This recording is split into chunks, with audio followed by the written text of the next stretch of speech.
pledge support to ending HIV/AIDS by 2030. Join the effort to end AIDS in Uganda by 2030. As a leader, play your part in the fight against HIV. For advice and more information, please call our toll-free line on 0800 200 600 or 0800 100 066. This message is brought to you by the Office of the President and the Ministry of Health. AIDS is still with us, and Uganda has 1,000 new infections and 500 deaths every week. The estimated total number of people living with HIV is 1.4 million. We had relaxed when it had come down, but I think we should go back. Because now we have a chance to completely defeat it. So we should talk more. As a leader, I pledge to support the struggle against HIV/AIDS in Uganda. I pledge support to ending HIV/AIDS by 2030. Join the effort to end AIDS in Uganda by 2030. As a leader, play your part in the fight against HIV. For advice and more information, please call our toll-free line on 0800 200 600 or 0800 100 066. This message is brought to you by the Office of the President and the Ministry of Health. AIDS is still with us, and Uganda has 1,000 new infections and 500 deaths every week. The estimated total number of people living with HIV is 1.4 million. We had relaxed when it had come down, but I think we should go back. Because now we have a chance to completely defeat it. So we should talk. Did you know that 1,000 Ugandans get HIV every week? Did you know that every week 500 people die of AIDS in Uganda? HIV is still with us. In 2017, President Museveni launched the First Track initiative to end AIDS by 2030. We must stop HIV. The best way for young people to avoid HIV is to abstain. Why you in a hurry to have sex at 16, at 18, at 20, and then you die, or you start having problems, which you may live with all your life? Why don't you wait, hold on, you study, finish your degree, and then you look for a partner at the right time? Protect yourself. Abstain from sex until you're ready. For advice and more information, please call our toll-free line on 0800 200 600 or 0800 100 066. This message is brought to you by the Office of the President and the Ministry of Health. Did you know that 1,000 Ugandans get HIV every week? Did you know that every week 500 people die of AIDS in Uganda? HIV is still with us. In 2017, President Museveni launched the First Track initiative to end AIDS by 2030. We must stop HIV. The best way for young people to avoid HIV is to abstain. Why you in a hurry to have sex at 16, at 18, at 20, and then you die, or you start having problems, which you may live with all your life? Why don't you wait, hold on, you study, finish your degree, and then you look for a partner at the right time? Protect yourself. Abstain from sex until you're ready. For advice and more information, please call our toll-free line on 0800 200 600 or 0800 100 066. This message is brought to you by the Office of the President and the Ministry of Health. Did you know that 1,000 Ugandans get HIV every week? Did you know that every week 500 people die of AIDS in Uganda? HIV is still with us. In 2017, President Museveni launched the First Track initiative to end AIDS by 2030. We must stop HIV. The best way for young people to avoid HIV is to abstain. Why you in a hurry to have sex at 16, at 18, at 20, and then you die, or you start having problems, which you may live with all your life? Why don't you wait, hold on, you study, finish your degree, and then you look for a partner at the right time? Protect yourself. Abstain from sex until you're ready. For advice and more information, please call our toll-free line on 0800 200 600 or 0800 100 066. This message is brought to you by the Office of the President and the Ministry of Health. Did you know that 1,000 Ugandans get HIV every week? Did you know that every week 500 people die of AIDS in Uganda? HIV is still with us. In 2017, President Museveni launched the first track initiative to end AIDS by 2030. We must stop HIV. The best way for young people to avoid HIV is to abstain. Why you in had to have sex at 16, at 18, at 20, and then you die, or you start having problems, which you may live with all your life? Why don't you wait, hold on, you study, finish your degree, and then you look for a partner at the right time? Protect yourself. Abstain from sex until you're ready. For advice and more information, please call our toll-free line on 0800 200 600 or 0800 100 066. This message is brought to you by the Office of the President and the Ministry of Health.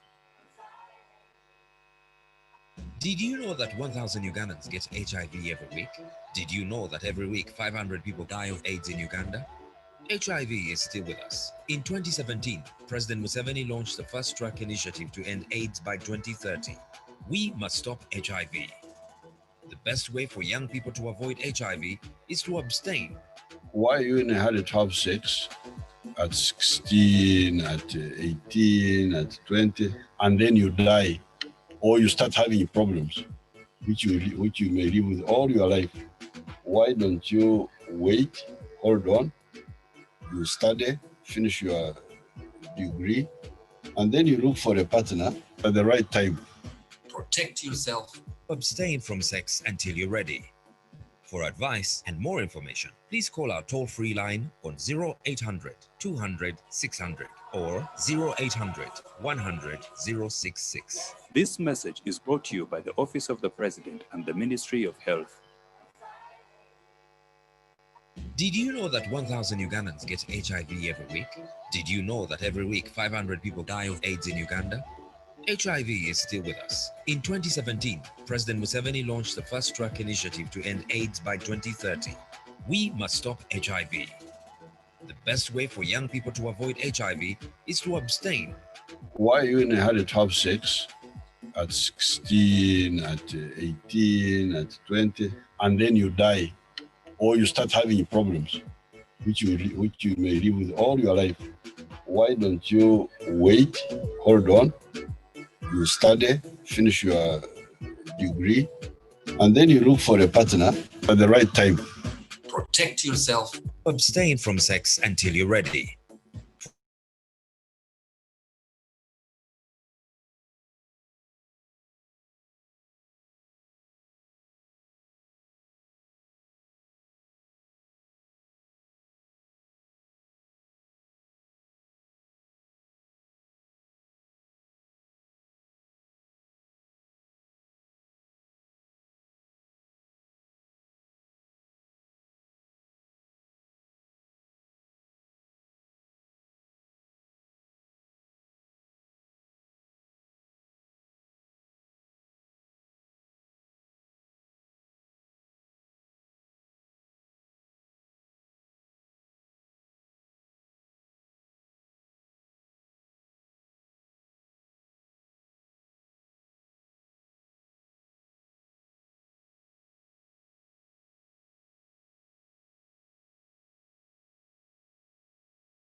Please call our toll-free line on 0800 200 600 or 0800 100 066. This message is brought to you by the Office of the President and the Ministry.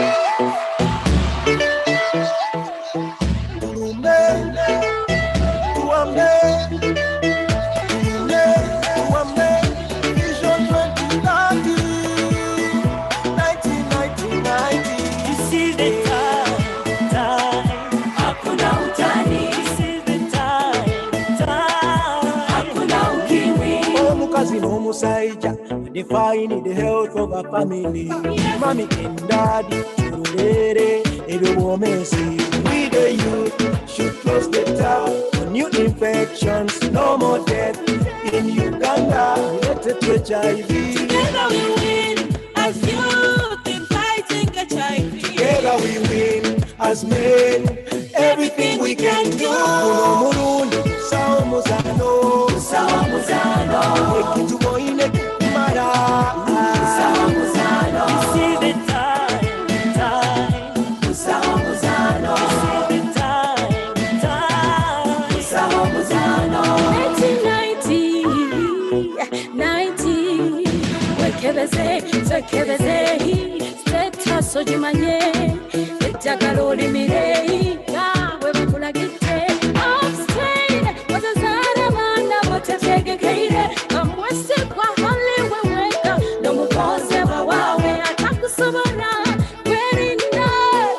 Together we end the scourge of HIV. Together we end the scourge in the whole of Africa.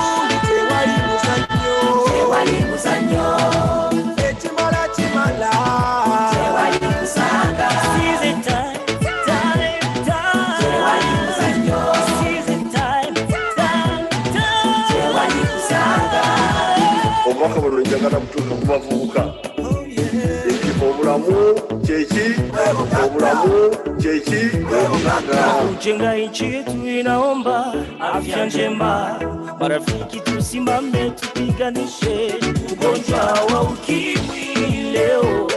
Naomba tuungane tusaidiane kidole, moja vunje chawa. Naomba tutetee kweli, naomba tujipange, tuwasiliane kwa mwisho tujiandae. Ndio wakati, Hakuna utani, ndio wakati, hakuna ukimwi. this is the time, time, time. Hakuna utani, this is the time, time, time. Hakuna ukimwi, This is the time, time, time, time. walimzanyo. This is the time, time, time, time. Tuombe Vision 2030, 1990, yeah.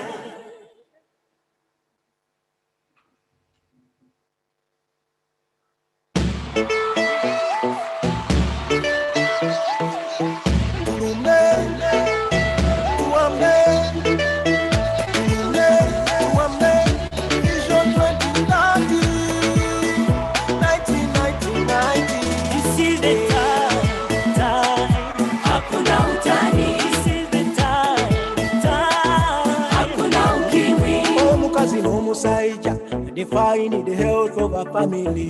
Mommy and daddy, every woman see. We the youth should close the tap for new infections. No more death in Uganda related to HIV. Together we win as youth in fighting HIV. Together we win as men. Everything we can do.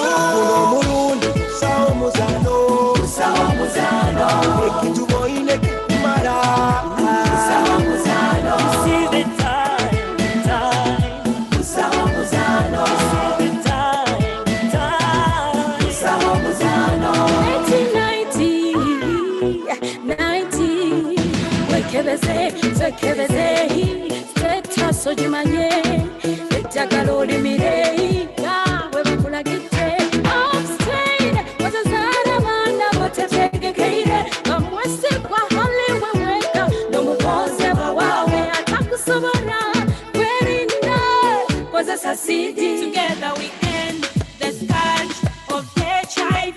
Together we end the scourge in the Pearl of Africa. Kuno mulundi tewali muzanyo Chimala tewali kusanga Season time tewali muzanyo Season time tewali kusanga Omwaka buno njagala mutuufu kubavubuka obulamu kyeki kujenga nchi yetu inaomba afya njema, marafiki tusimame tupiganishe ugonjwa wa ukimwi leo, naomba tuungane tusaidiane kidole moja vunje chawa, naomba tutetee kweli, naomba tujipange tuwasiliane kwa mwisho tujiandae, ndio wakati hakuna utani, ndio wakati hakuna ukimwi. This is the time. Hakuna utani, this is the time. Hakuna ukimwi. This is the time. Tewali muzanyo. This is the time. Tewali kusanga. Tuambe, Vision 2030, 1990, yeah.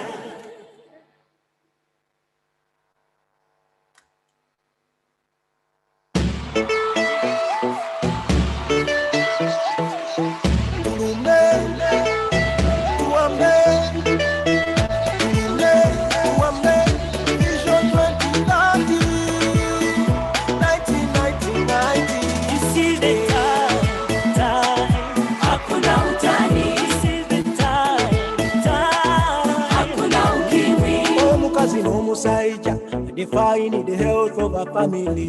Mommy and daddy, churere, every woman see. We the youth should close the tap for new infections. No more death in Uganda related to HIV. Together we win as youth in fighting HIV. Together we win as men. Everything we can do.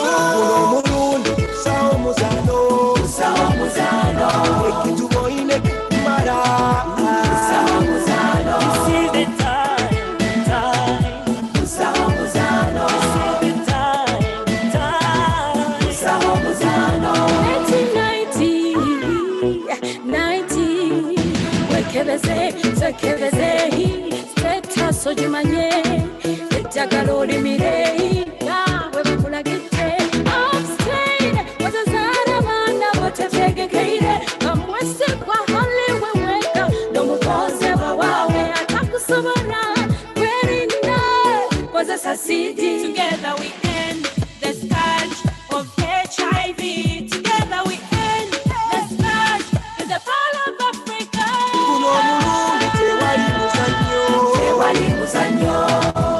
Chimala tewali kusanga season time tewali muzanyo season time tewali kusanga omwaka buno njagala mutuufu kubavubuka obulamu kyeki kujenga nchi yetu inaomba afya njema, marafiki tusimame tupiganishe ugonjwa wa ukimwi leo, naomba tuungane tusaidiane kidole moja vunje chawa, naomba tutetee kweli, naomba tujipange tuwasiliane kwa mwisho tujiandae, ndio wakati hakuna utani, ndio wakati hakuna ukimwi. This is the time. Hakuna utani, this is the time. Hakuna ukimwi. This is the time. Tewali muzanyo. This is the time. Tewali kusanga. Tuambe, Vision 2030, 1990, yeah.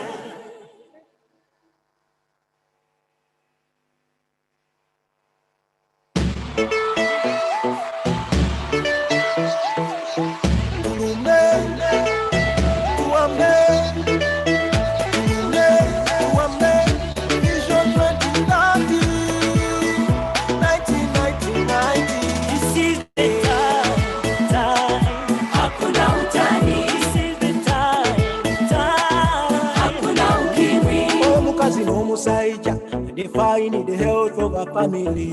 Mommy and daddy, we the youth should close the tap on new infections. No more death in Uganda related to HIV. Together we win as youth in fighting HIV. Together we win as men. Everything we can do.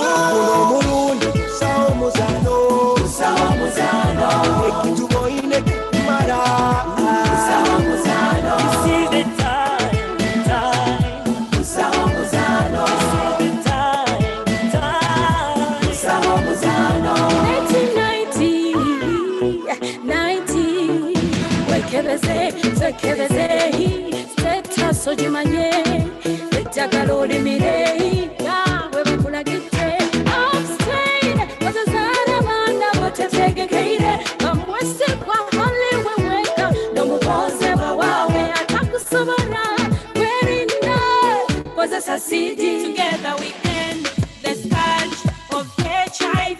Together we end the scourge in the whole of Africa.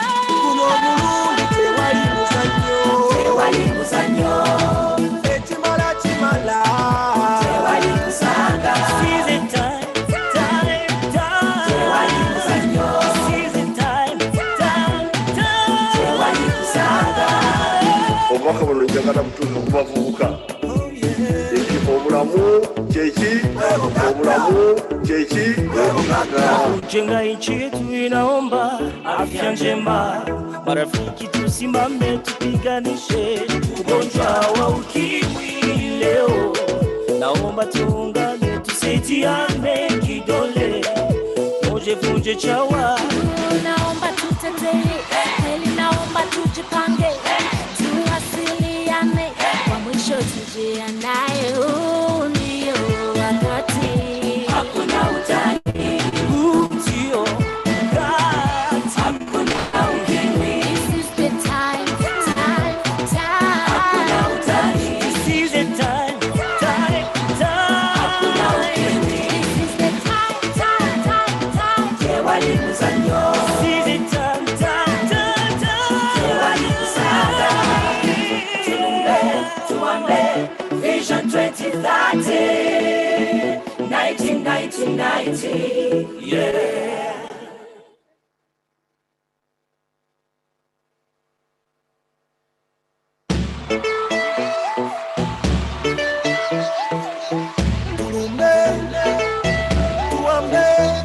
Did you know that 1,000 Ugandans get HIV every week?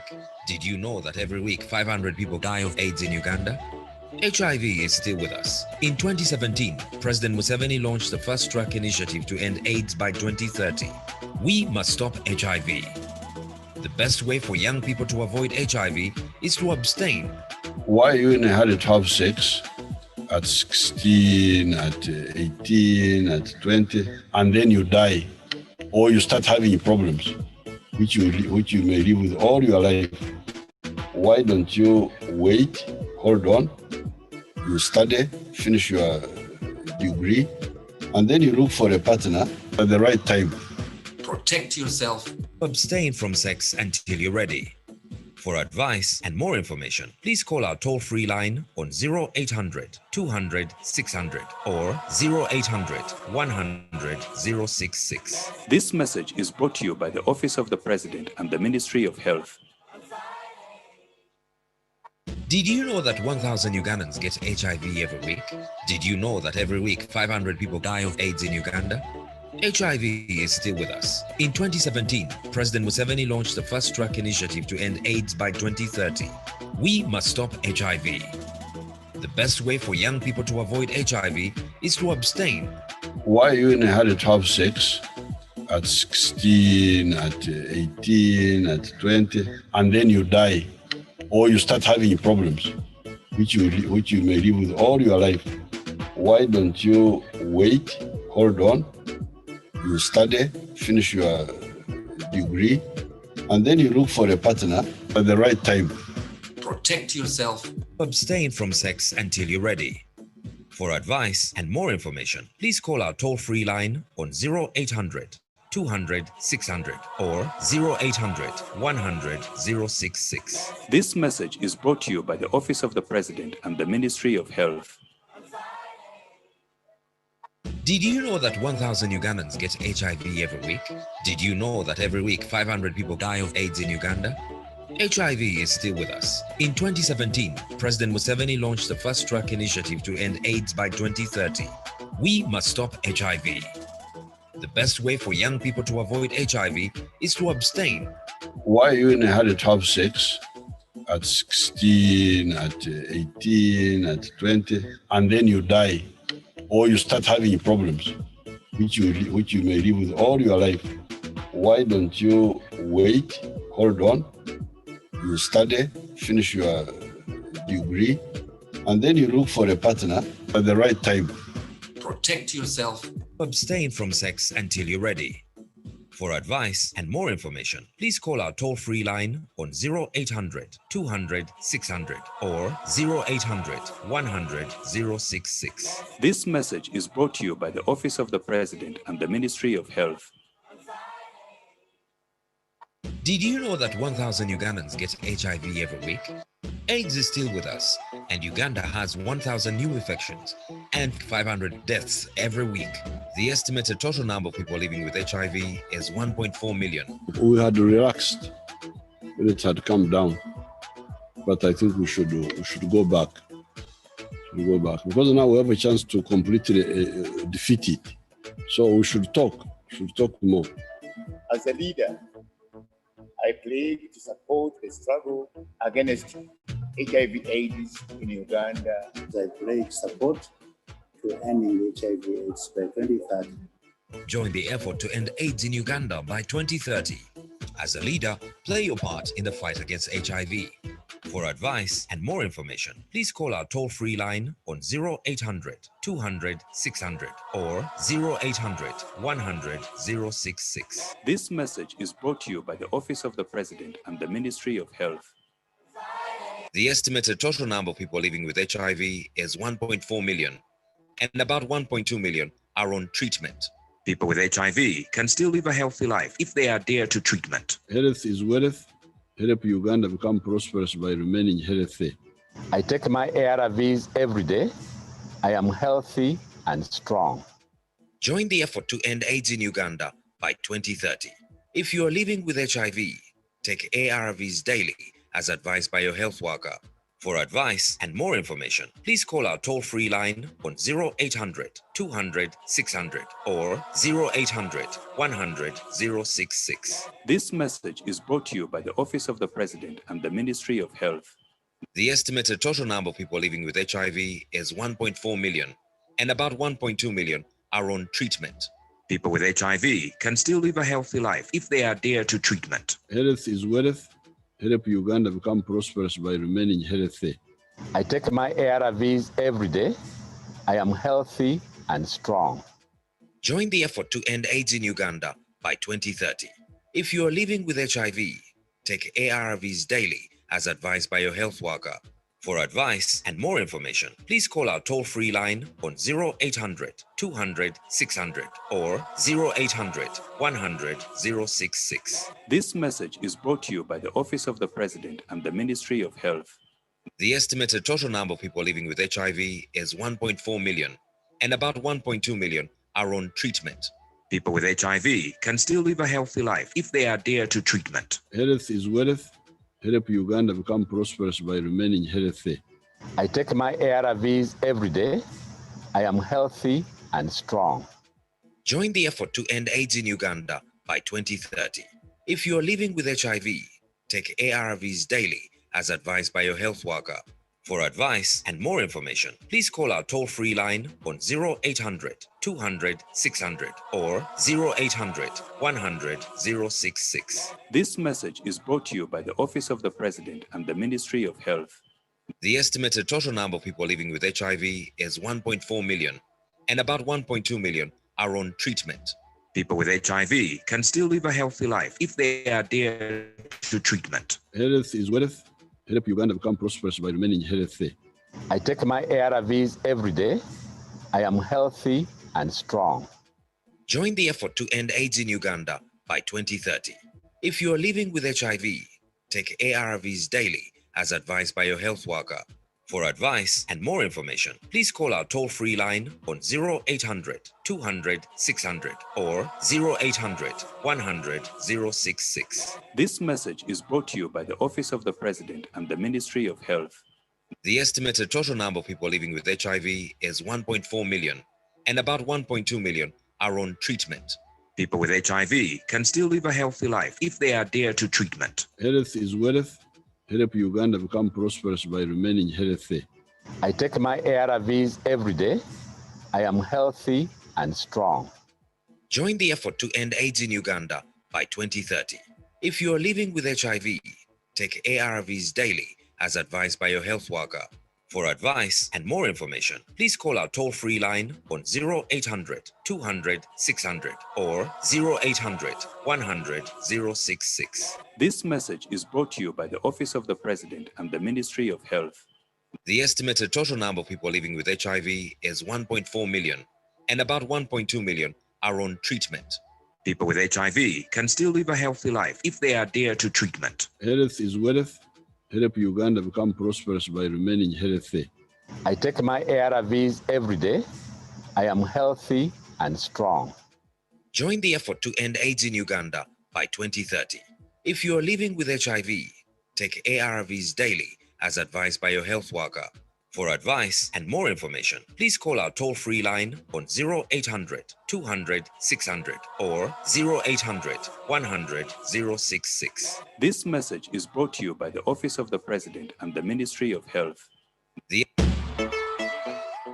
If you are pregnant, go for antenatal care services at a health facility. Take the HIV test with your partner. If you test positive, take ARVs to protect your baby. Because if they take those medicines, then the baby is born HIV-free. Join the effort to end AIDS in Uganda by 2030. Take the HIV test with your partner today. Fellow men, support your pregnant partner to go for antenatal care services. For advice and more information, please call our toll-free line on 0800 200 600 or 0800 100 066. This message is brought to you by the Office of the President and the Ministry of Health. If you are pregnant, go for antenatal care services at a health facility. Take the HIV test with your partner. If you test positive, take ARVs to protect your baby. Because if they take those medicines, then the baby is born HIV-free. Join the effort to end AIDS in Uganda by 2030. Take the HIV test with your partner today. Fellow men, support your pregnant partner to go for antenatal care services. For advice and more information, please call our toll-free line on 0800 200 600 or 0800 100 066. This message is brought to you by the Office of the President and the Ministry of Health. If you are pregnant, go for antenatal care services at a health facility. Take the HIV test with your partner. If you test positive, take ARVs to protect your baby. Because if they take those medicines, then the baby is born HIV-free.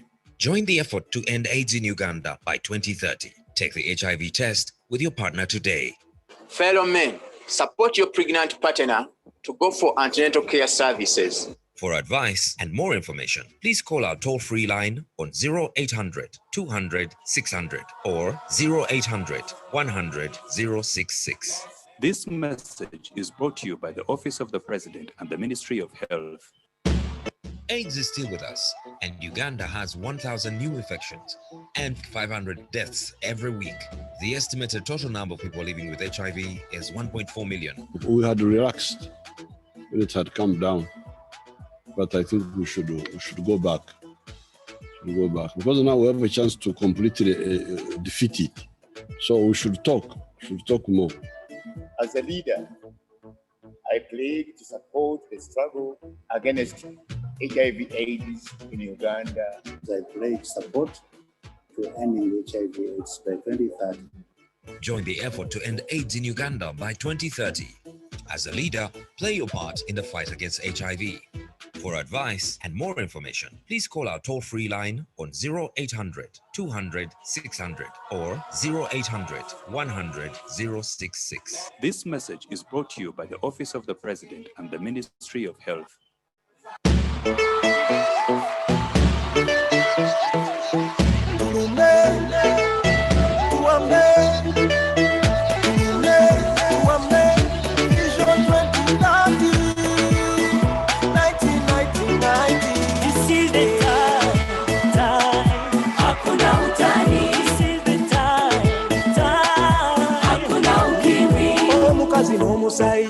Defining the health of a family.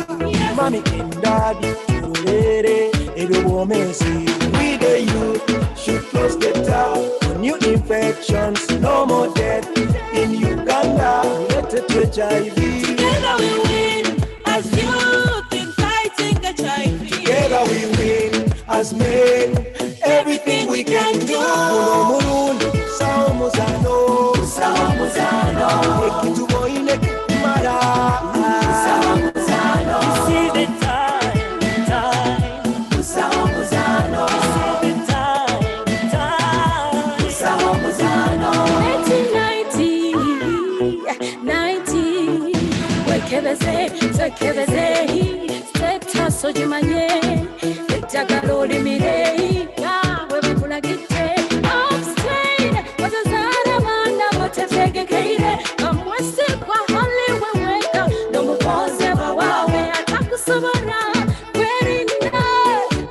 Together we end the scourge of HIV. Together we end the scourge in the whole of Africa.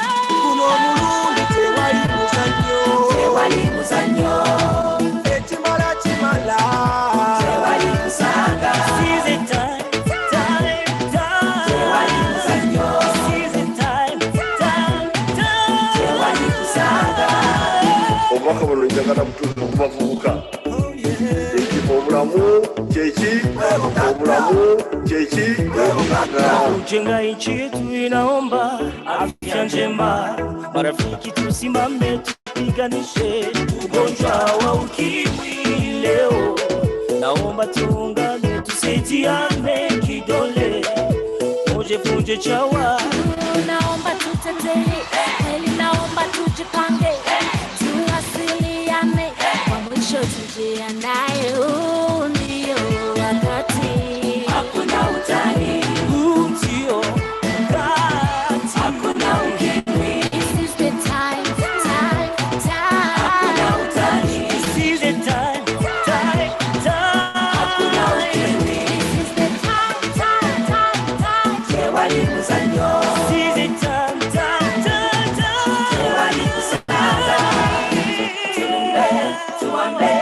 Vision 2030, 1990, yeah.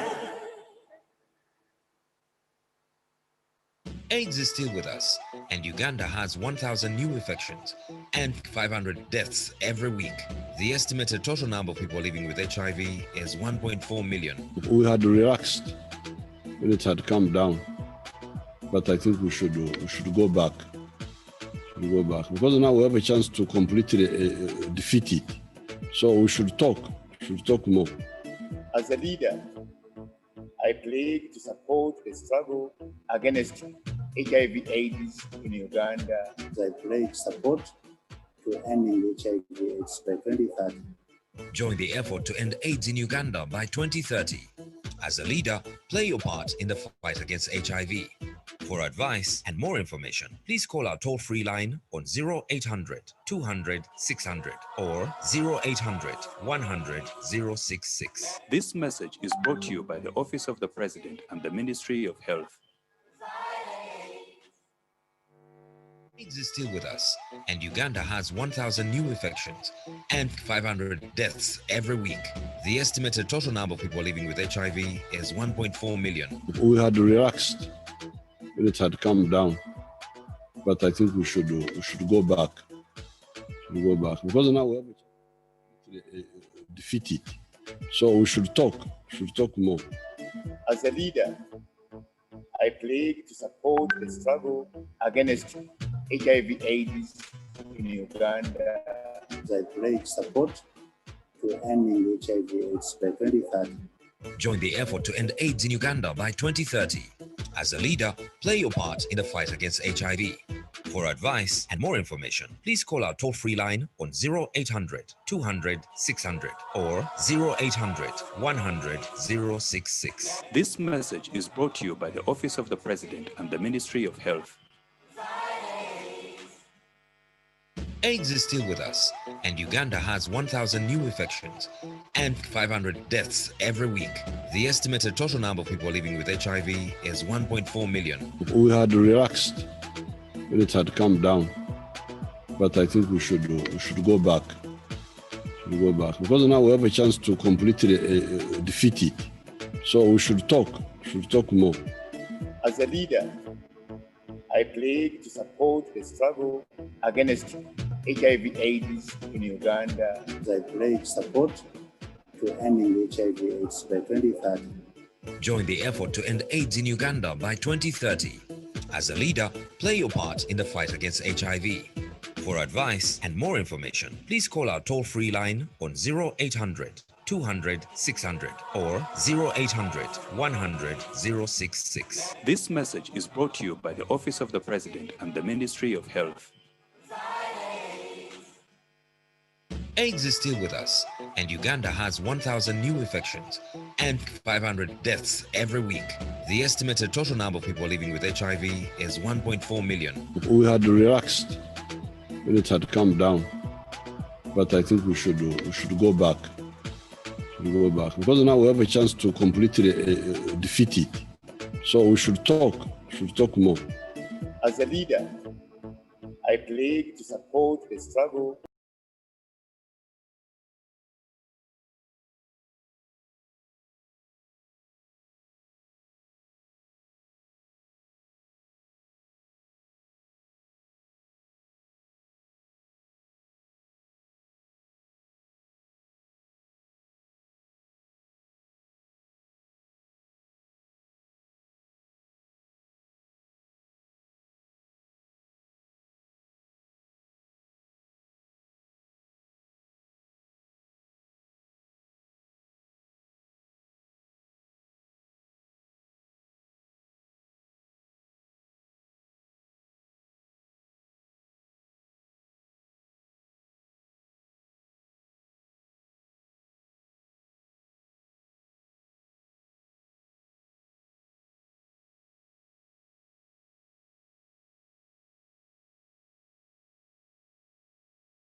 And I have a co-mistress of ceremony, Dr. Karusa Chiragu. She will be working with me to co-MC the event today. Most welcome, Dr. Karusa, and thank you for coming. We have a number of guests in the house, and we have they will be coming. Some of them will be sitting up on the podium, and we'll get to introduce them as they come. So, but before that, I wanted us to have a short edutainment session. We have a team of young people living with HIV who have a presentation to make. They are known as the Y+ Music Band. So I'd like to invite them to make a presentation to us this morning as we prepare to start. Thank you.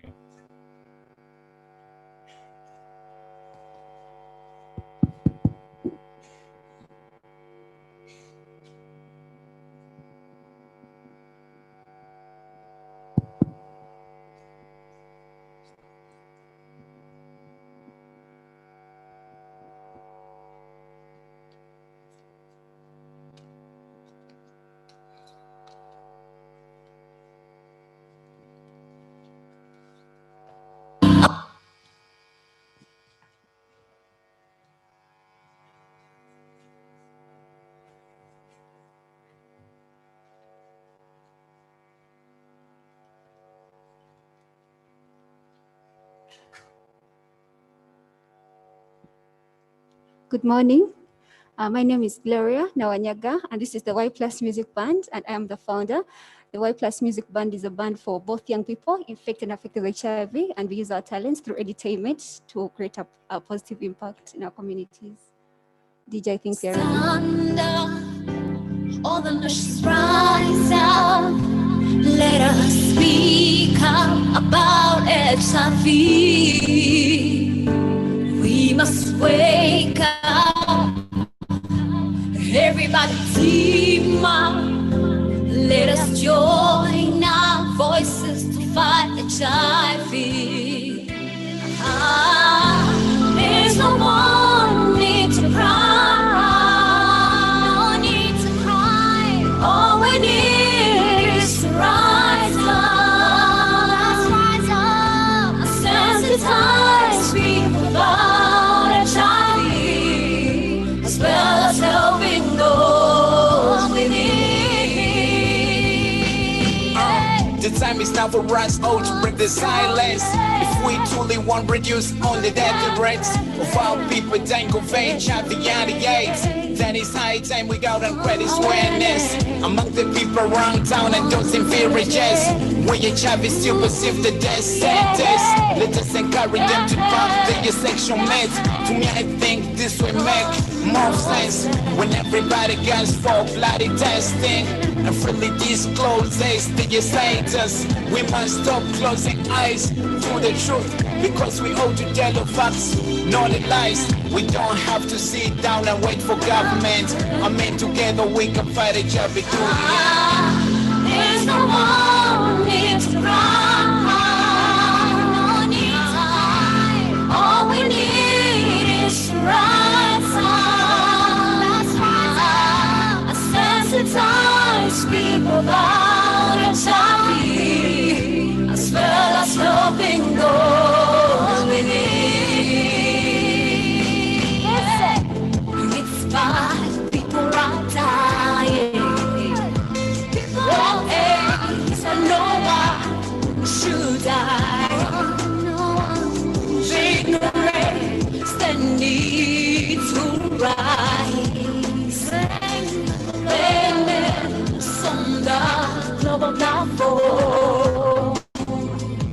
Yeah, it's my duty, your duty, our duty. Use the voices ancestors, all communities across the world.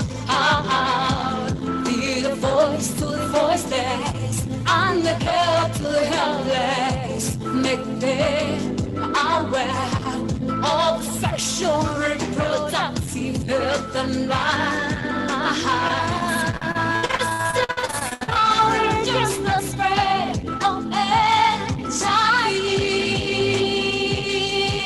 yeah, and this is how we're just the spread. There's no more need to cry. All we need is to rise up, sensitize people about HIV, as well as helping goals.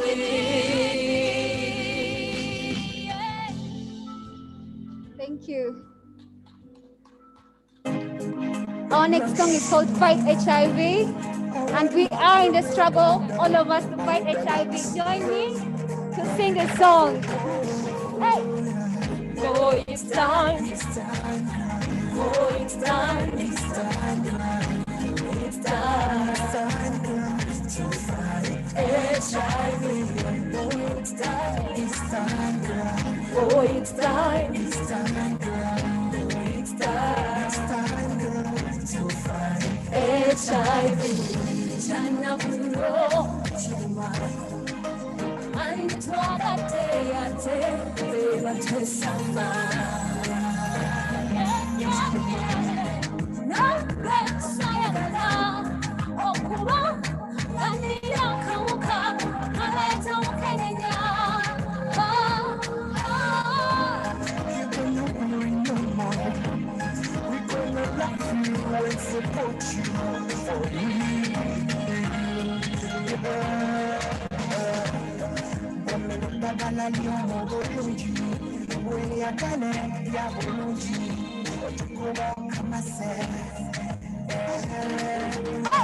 Oh, it's time, it's time. Oh, it's time, it's time. It's time to fight HIV. Oh, it's time, it's time. Oh, it's time, it's time. It's time to fight.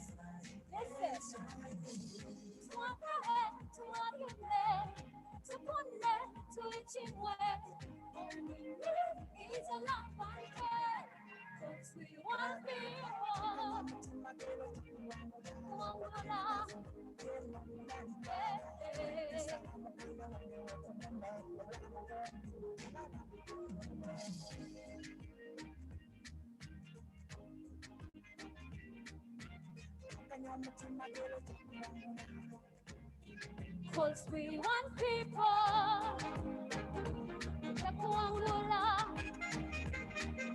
Yeah.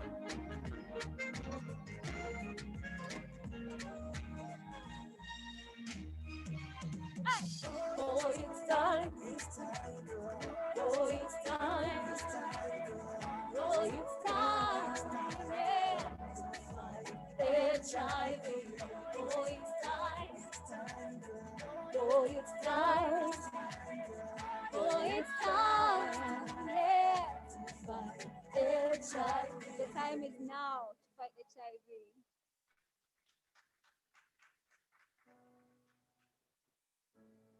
I'm not a stranger to the dark. A highway insane, cause we don't want your broken past. We've learned to be ashamed of all was kind. Right away, they say no one will love you as you are. But I won't let them break me down to dust. I know that there's a place for us, for we are glorious.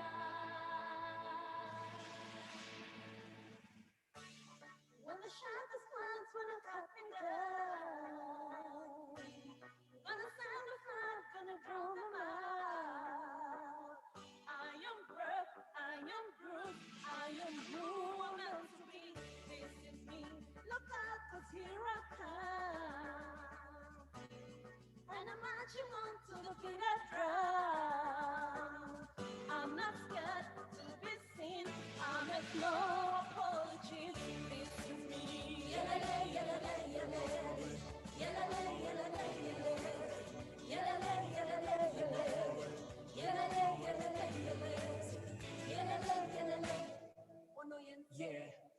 life is really simple, but we make it complicated. I'm headed by my own people, I'm so frustrated. I'm trying to be myself because everyone is ready taken. I speak what I feel because sometimes I'm mistaken. Yeah, this is me, who you see is me. Love me for who I am, don't judge me. Yeah. Another one of bricks beneath my skin. We're far away. What's today? Our nation singing. Me, I'm casting through the barricade, reaching for the sun. Never what will become. Won't let them break me down to dust. I know that there's a place for us. So we ignore me.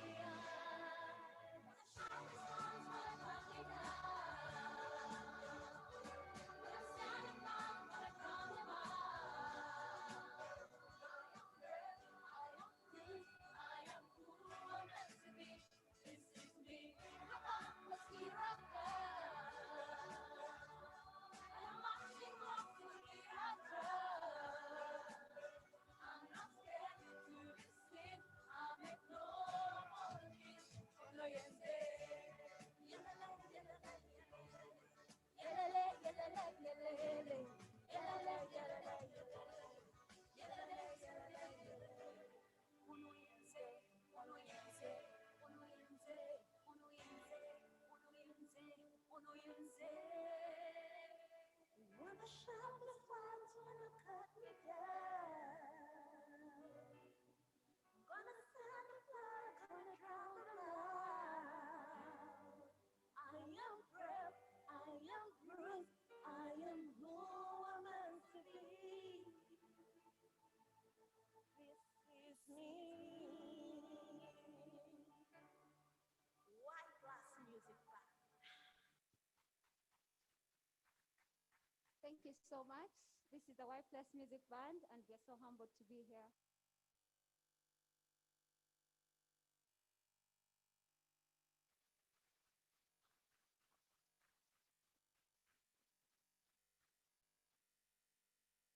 Thank you very much.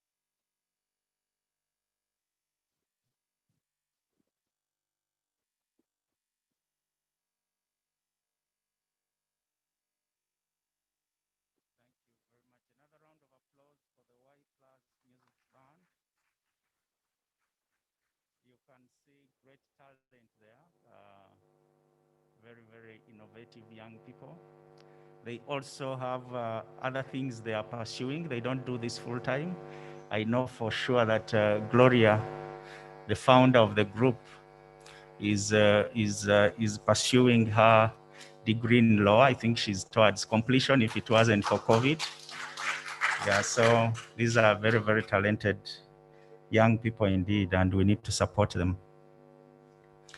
I think that we are going to go into the start, and I would like to invite my co-MC to come and sit up here so that we can consult more closely together. I'd like to recognize the chairperson of the HIV Committee of Parliament, Honorable Florence Nambozo Wamala. She traveled all the way from the constituency to be with us. I'd like to recognize Honorable Major Evelyn Asimwe. She's here with us. Thank you for coming. I'd like to recognize Apostle Dr. Joseph Serwada. He's the presiding apostle, and he's here representing the Interreligious Council of Uganda. I would like to recognize Professor Reverend Canon Gideon Byamujisha. Thank you so much for coming, the founder member of Friends of Canon Gideon Byamujisha Foundation, plus lots of other things that he's doing. I'd like to recognize Dr. Stephen Watiti. He's the chairperson of the Forum of People Living with HIV. I'd like to recognize and invite Dr. Maxime Quinato, the chairperson of AIDS Development Partners. I know he's in the room, and he will be coming to sit up at the podium. Also, I would like to recognize Mr. Jotham Mubangizi. Jotham is currently sitting in for UNAIDS Country Direct Office. You'll soon know, for those of you who haven't, but most of us know that our friend and partner, Dr. Karusa, is changing the tour of duty. So, and we are very privileged to have her, personally, I'm very privileged to have her co-MC this event. We have colleagues from ministries, departments, and agencies. The chairman, Uganda AIDS Commission, is in the room with us, Dr. Eddie Mukoyo.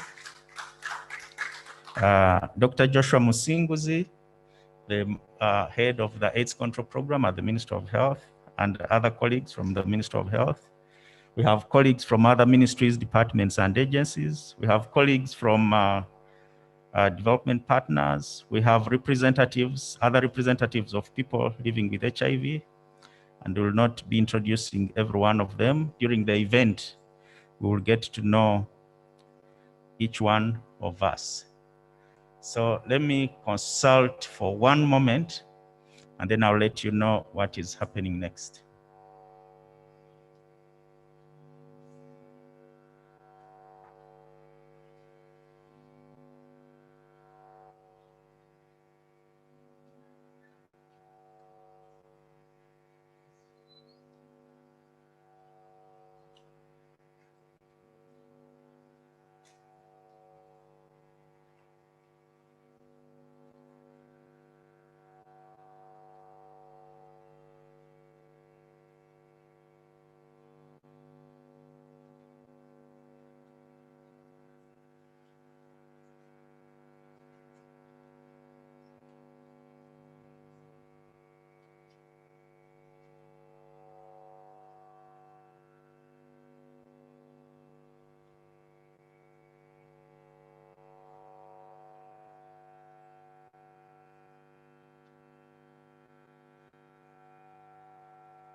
Okay, so we have an online audience that is watching us live now, and I'm told there are more than 75 colleagues out there online following what is happening. So even as we speak to those who are in the room, there are also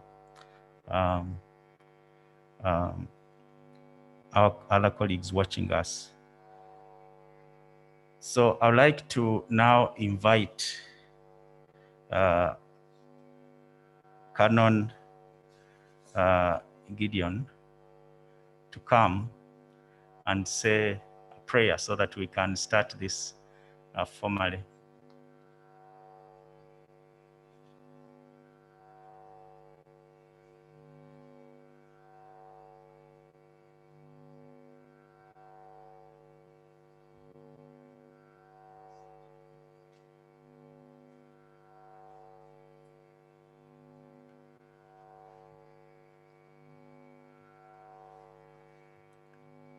Let's humble ourselves into prayer.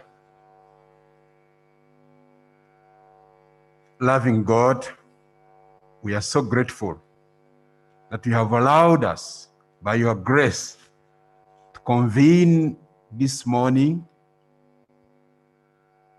to commemorate the 2020 World AIDS Day.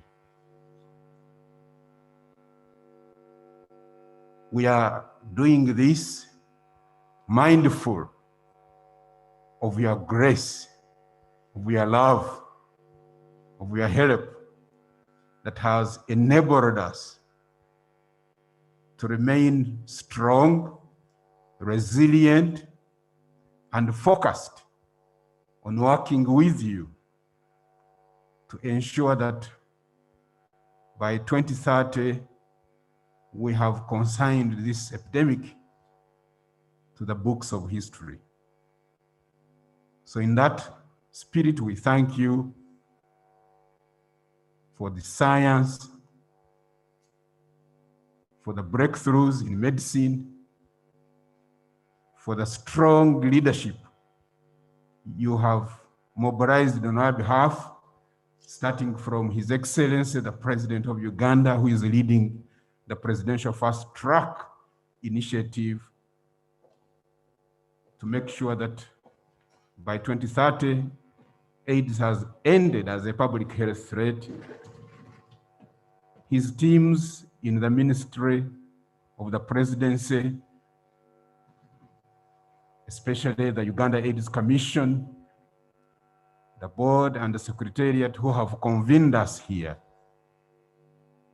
I want to thank you for all the ministries, all the agencies, the development partners, the champions of people living with, personally affected by, or discordant in relationships.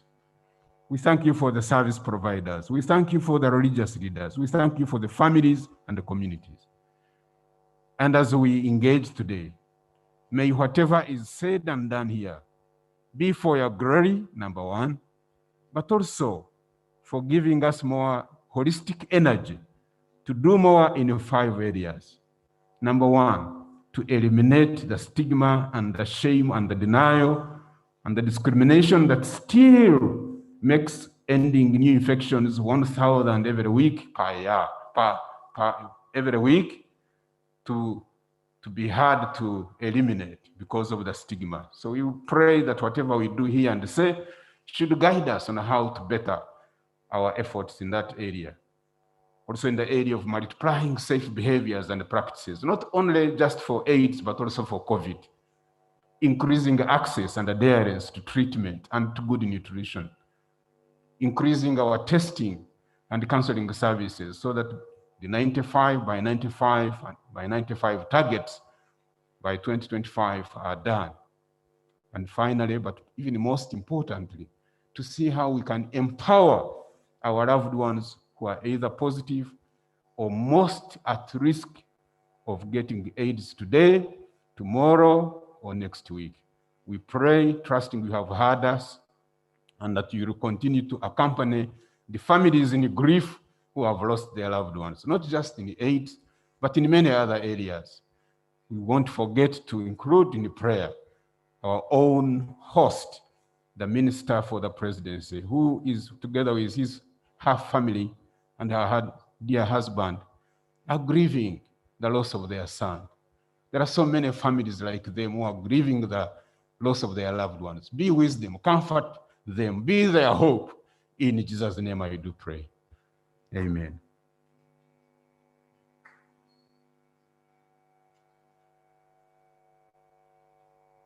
Let's appreciate Canon for that prayer. Yeah, thank you. Thank you so much for that prayer. Indeed, as you heard, the minister in charge of the presidency lost her son due to a sudden death, and she's away. Burial is today. So I will request that we observe a minute silence in memory of his son. Let us all stand.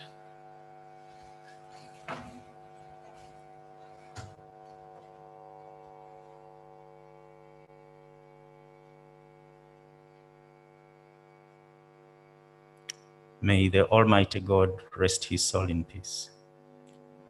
Please be seated.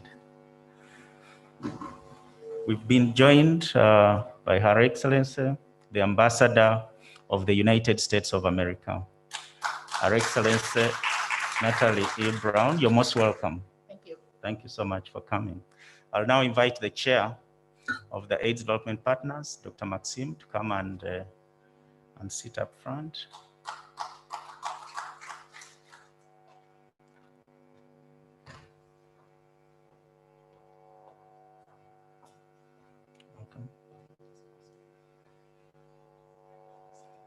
think it's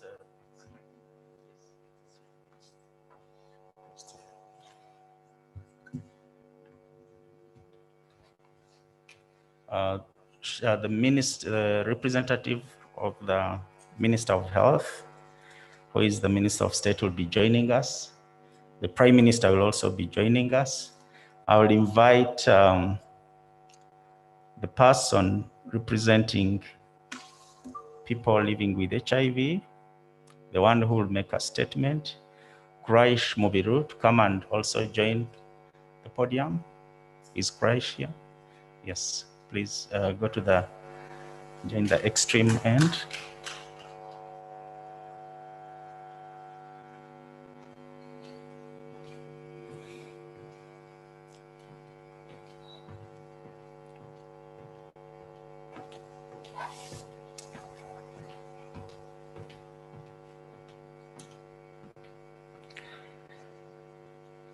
Okay, so as we settle in, I'll invite the Y Plus Music Band again, Gloria, to give us just one short song. And then after that, I'll invite the chairman of Uganda AIDS Commission to give his welcome remarks. Gloria.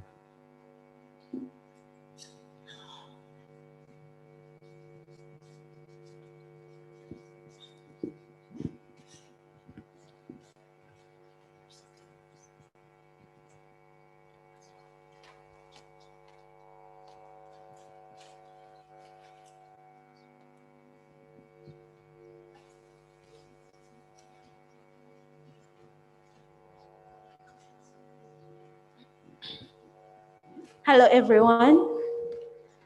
Thank you so much for your audience. This is the Y Plus Music Band again, and we're going to do a song called Celebrate. Thank you so much.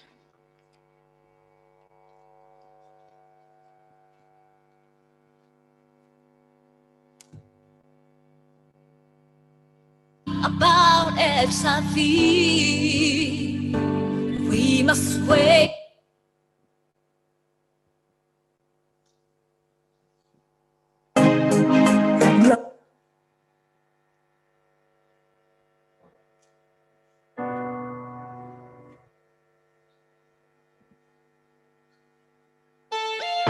Life is a jubilation, white blood fun invasion. Don't crush it to a conclusion. Jamari on the beat. Ego gotcha, bifula maniko, osobole. Okuwangulo kuchako, atuje wala, atutwala wala. Oya tuje wala, atutwala wala. Let's celebrate. Let's jubilate. Ebenezer, atuje wala. Ebenezer, atutwala wala. We are due to receive a positive response. We have all been hoping for. And just to let you know from our hearts, we were barren. But we have risen here to stay. We have risen here to stay. Let's celebrate. Let's jubilate. Ebenezer, atuje wala. Ebenezer, atutwala wala. Even though you are fade up, you gotta keep your head up. So don't give up. Life is what we celebrate. All of it from beginning, even its end. Yeah, try hard not to lose faith. Don't let your stress steal your happiness. Yeah, God is good, we can see that. Ebenezer till now, He has helped us. We are fighting stars, and we are rising stars. Been through a lot, but in God we trust. In the blind eyes of mankind, we just young, positive and creative minds. But before God, we are beautiful creatures with eternal strength. One people, the power of humanity has brought us together. Now and forever, brotherhood, sisterhood, sending twice as told. Living in the blood of Christ will never fall. Through Him, we are reaching the breath of life, reaching love, reaching money, reaching everything man to have in this world. Then why not cooperate, make it and celebrate and jubilate? Let's jubilate. Ebenezer.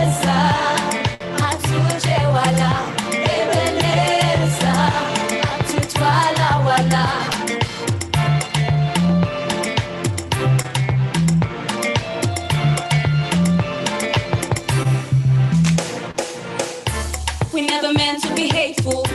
We never thought it could be helpful to take us back to those times. From the crowd you pulled us out, and when you called we had no doubt. That is why we celebrate and jubilate. I won't say there's no tomorrow. We're gonna dance, there's no one watching. It's our celebration. Together we'll stand up to the whole world. Celebrate everyone, jubilate everywhere. For the Lord is so great, He has brought us this far. Celebrate everyone, jubilate everywhere. For the Lord is so great, He has brought us this far. Life is a jubilation, where blood's born invasion. Don't rush into a conclusion. We're more than expectations. Topowa, Tugende. Topowa, Yeah. Topowa, Tugende. Topowa, Yeah. Atuje wala, atutwala wala. Atuje wala, atutwala wala. Thank you so much.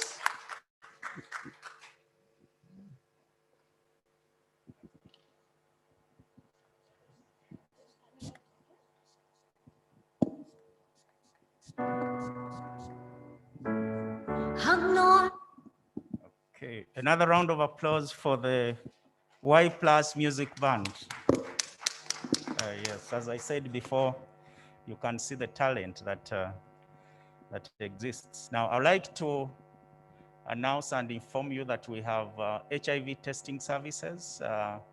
We wanted, as we we commemorate this occasion here, especially for the staff of Office of the Prime Minister and Office of the President to benefit. So Uganda Cares is offering services outside. There is a label if any of you wants to know their HIV status, or they are also distributing condoms. That is available right out there. Again, just to remind ourselves, the national theme for the World AIDS Day today is national solidarity and shared responsibility towards ending AIDS. So it means we need to come together, because no one can do this on their own, not government alone, not civil society alone, and not development partners alone. We have to come together in way of solidarity, but also shared responsibility. And this is a very powerful theme. It's adopted from the global theme, of course, which is global solidarity and shared responsibility. And let's see, as the time goes on, we'll be sharing experiences and seeing where we are and how we are going to continue to ensure that we can achieve the goal of ending AIDS by 2030. Just to remind ourselves of the COVID standard operating procedures, please let's ensure that wherever we are seated, you're 2 meters away from the next person. And that's the reason why we couldn't have all the dignitaries in the room. We would have loved to have Apostle up here seated, and the chair of the HIV Committee of Parliament, but we can't, and maybe the chairman, but we couldn't do that just because of the SOPs. We've had a few dignitaries up the stage, and the rest of us will speak with our masks on as much as possible, keep the social distancing, sanitize, and we make sure that as we leave this place, we are protected from COVID. It's now my honor and privilege to invite the chairman of the Uganda AIDS Commission to give his welcome remarks, Dr. Eddie Mukoya.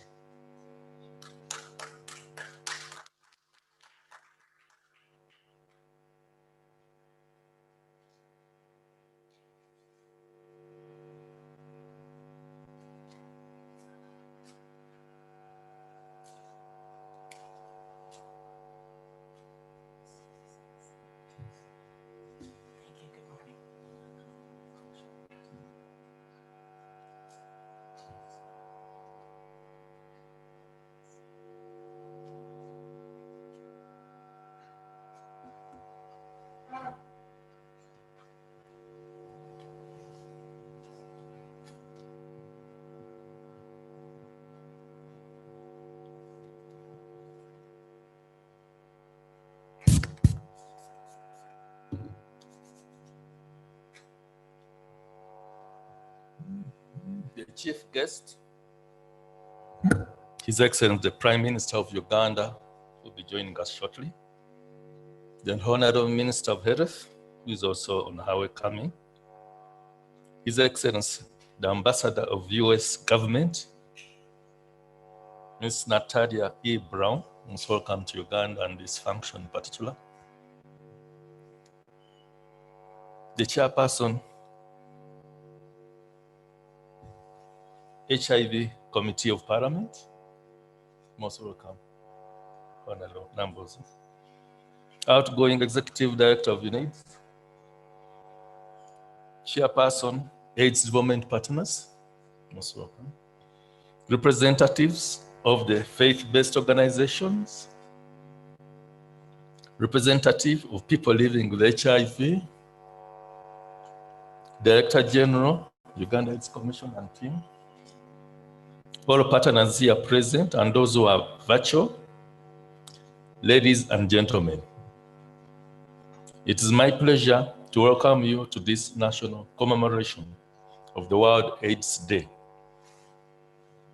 Our national theme this year is National Solidarity and the Shared Responsibility towards ending AIDS. This is in line with our 2030 target of ending AIDS.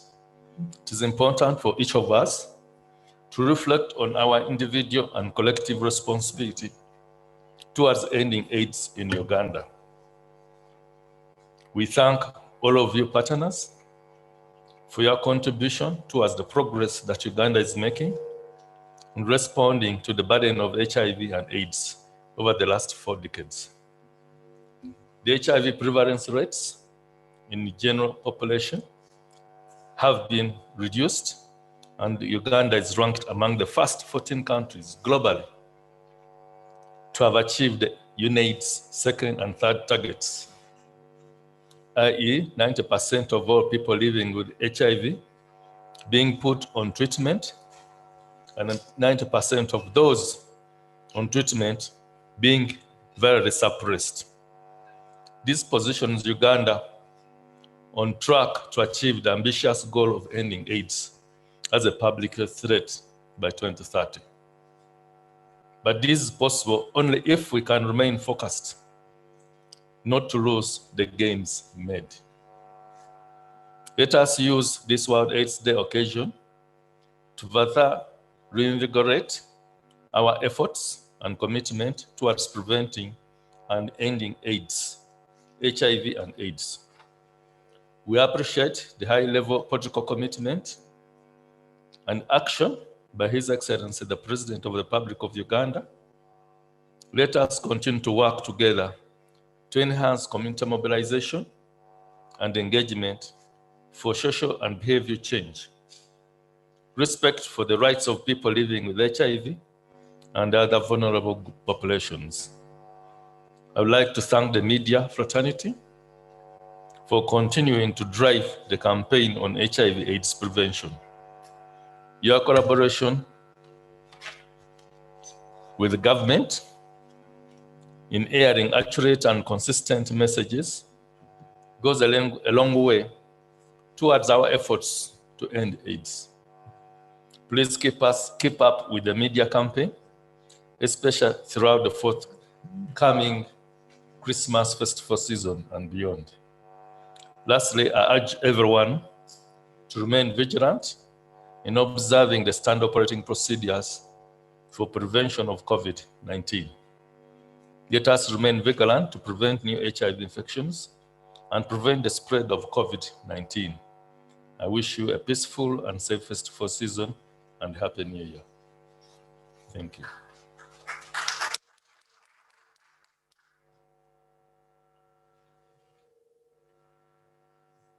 Thank you, Dr. Eddie Mukoyo, for those welcome remarks to our guests and all the viewers online. I'm going to invite back the Y+. Do you have another performance for us? Yes, so we are doing well on time, so that's why we can in between have the edutainment interlude. So please come back and give us another interval before we listen to the next speech.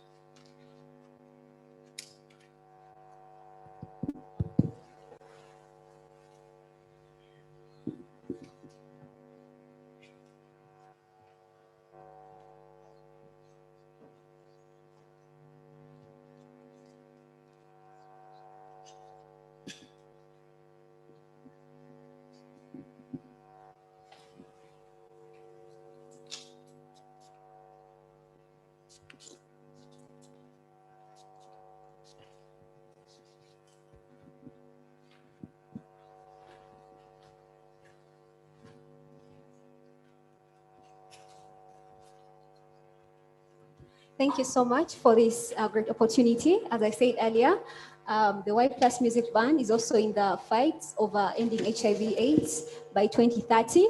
And we're going to sing a song called Rise Up, as the theme is of national solidarity and shared responsibility. We believe it's everyone's responsibility to come up and end AIDS by 2030. That's why we are singing this song, because everyone has a role in ending AIDS by 2030, and we should rise up together as a team. Thank you. Stand up, all the nations rise up. Let us speak up about HIV. We must wake up, everybody team up. Let us join our voices to fight HIV.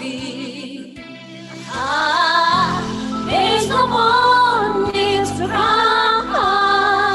No need to cry. All we need is to rise up. Sensitize people about HIV, as well as helping those within. The time is now for us all to break the silence. If we truly want to reduce all the death rates of our people dying of HIV and AIDS, then it's high time we go and raise awareness among the people around town and those in villages where HIV still perceive the death sentence. Let us encourage them to pass their sexual needs. To me, I think this will make more sense when everybody goes for bloody testing and freely discloses the status. We must stop closing eyes to the truth, because we ought to tell the facts, not the lies. We don't have to sit down and wait for government. I mean, together we can fight each other. There's no more need to cry. All we need is to rise up. Sensitize people about HIV, as well as helping those we need. Listen to this. Inspire people are dying. Oh, AIDS, but no one should die. Ignorance, the need to rise. Standing on the global platform. Listen, yeah, it's my duty, your duty, our duty. Use the voice and ancestors of communities across the world. Be the voice to the voiceless and the help to the helpless. Make them aware of the social reproductive health and rights.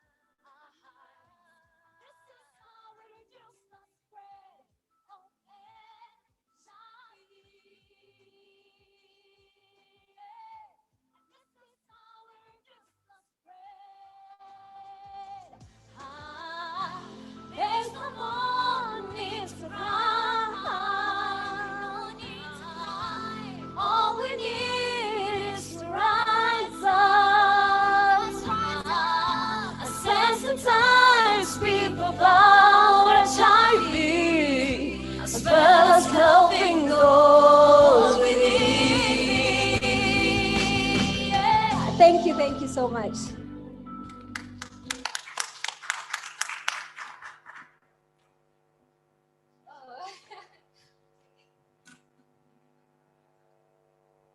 I want us to know them more, so let each one of them introduce themselves so that we know who has been making those beautiful melodies.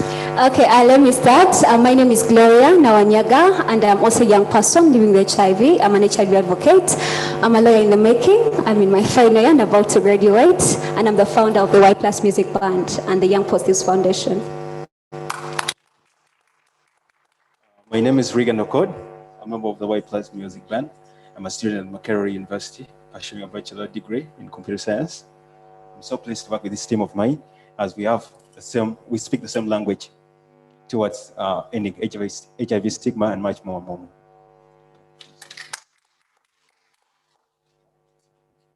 Thank you all. My name is Fiona Barrow, and I'm doing Bachelor's of Journalism and Communication at Makerere University. I'm part of the Y Plus Music Band. I'm a young person living with HIV.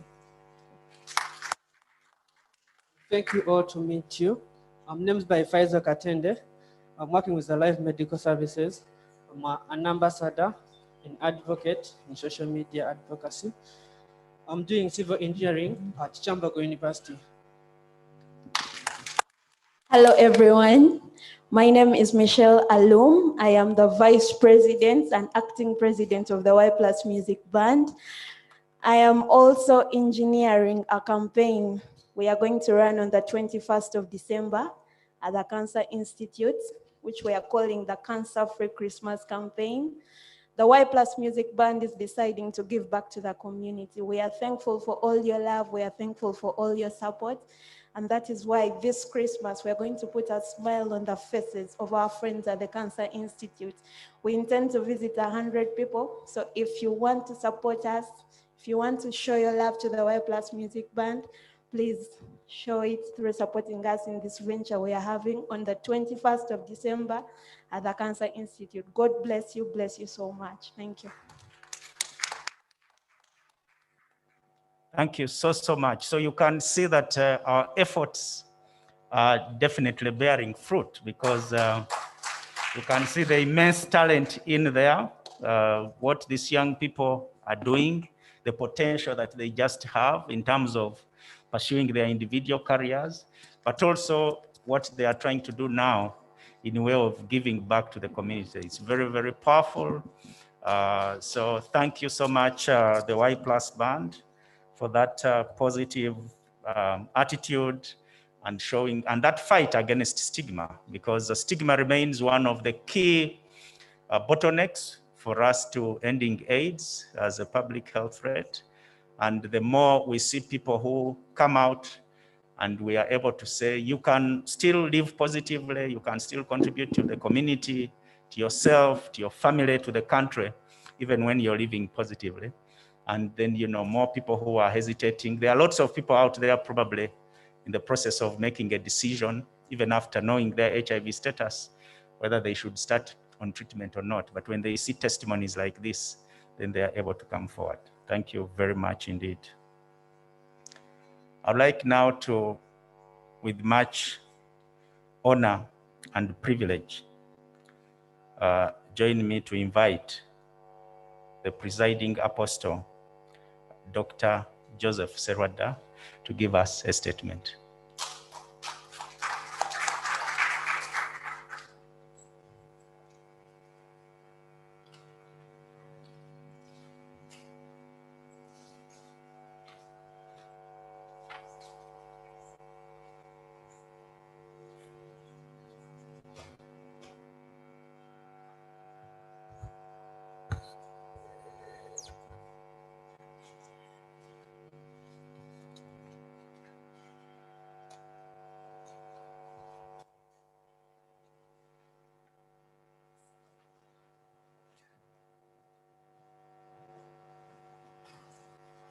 Our guest of honor,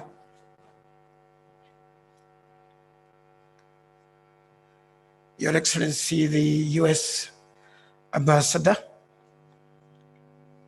representatives of the Right Honorable Prime Minister of Uganda, who is yet to arrive, honorable ministers here present, the honorable members of parliament here present, the chairperson, AIDS Committee of Parliament, the AIDS development partners, esteemed religious leaders and cultural leaders, the chairperson of the Uganda AIDS Commission and the senior staff of the commission here present, district leaders, civil society, invited guests, all protocol observed, ladies and gentlemen, good morning. I greet you all in the name of the Almighty God. My name is Dr. Joseph Serwadda, and I am the presiding apostle of the Born Again Faith in Uganda. I am co-chair of the Council of Presidents of the Interreligious Council of Uganda. And I bring greetings, from our chairperson, Sheikh Shaban Ramadan Mubaje, and the entire Council of Presidents who have sent me here to represent them on this great International Day. Today, December 1st, 2020, we join the Ugandan government and the rest of the world to commemorate the World AIDS Day under the national theme, national solidarity, and a shared responsibility towards ending AIDS. As we commemorate this day, we are faced with yet another challenge, a new challenge on a global scale called COVID-19. Another pandemic that has overshadowed other pandemics and caused unprecedented challenges at all levels. We, however, appreciate the measures that have been put in place by His Excellency Yoweri Kaguta Museveni, the President of the Republic of Uganda, to control the spread of this and all other viruses. We'd like to acknowledge that progress has been made in recent years in tackling the HIV crisis, including expanded access to treatment and the political will at all levels.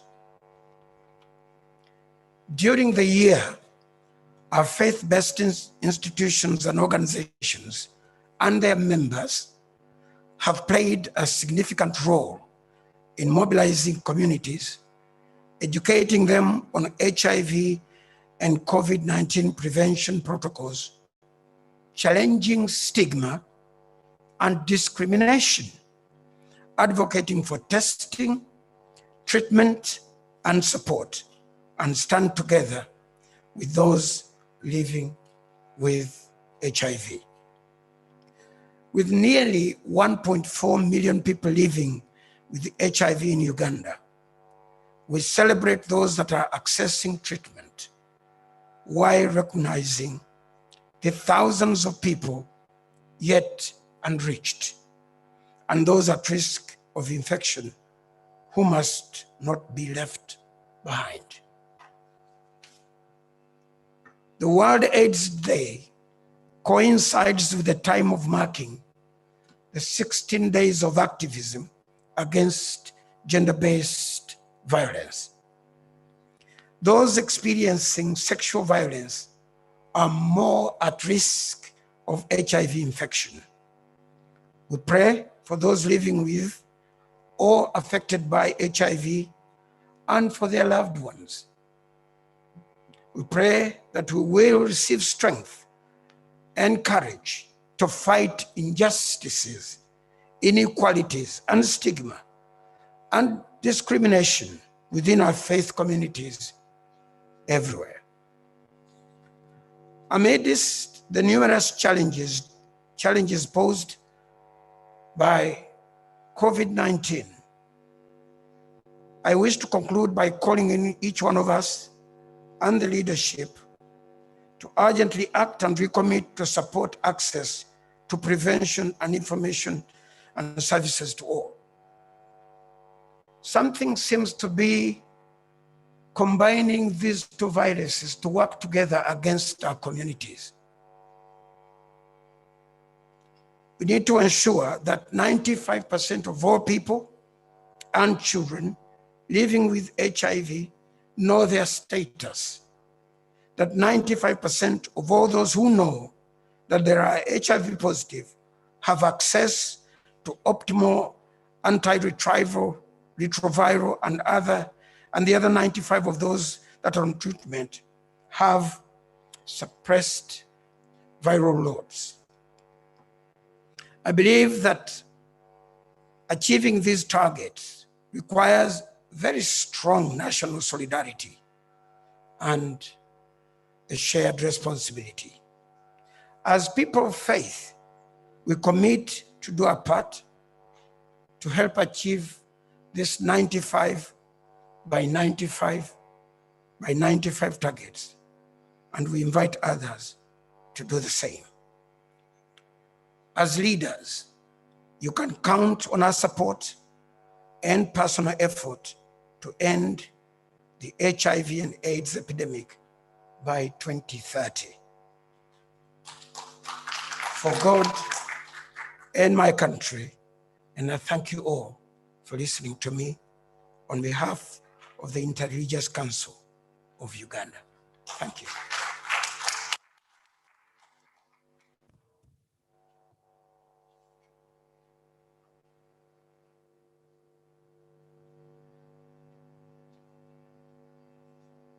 Thank you very much, Apostle Serwada. Another round of applause from Dr. Joseph Serwada. Indeed, the faith-based organizations have been a great partner in this country, not just for HIV, but other services. They remain one of, they take a substantial amount of delivery in terms of schools. A number of schools in this country are owned by the faith-based organizations, including they are actually the largest owners of health professional training schools. There are more schools owned by the faith-based organizations than by government. But so in education, in health, in media and journalism, in addition to reaching out to the population directly, every week we know that through the leaders of the faith organizations, both through mosques and churches, they reach up to 18 million people through a week. So what better opportunity to reach our population than have a partner like, the Interreligious Council of Uganda. Thank you very much for those comments and commitments. I would like now to invite the representative of people living with HIV, Mr. Kuraish Mubiru, who is the Executive Director of Uganda Young Positives, and he's also the new representative of people living with HIV on the Uganda Country Coordinating Mechanism for the Global Fund. Mr. Mubiru, you're welcome.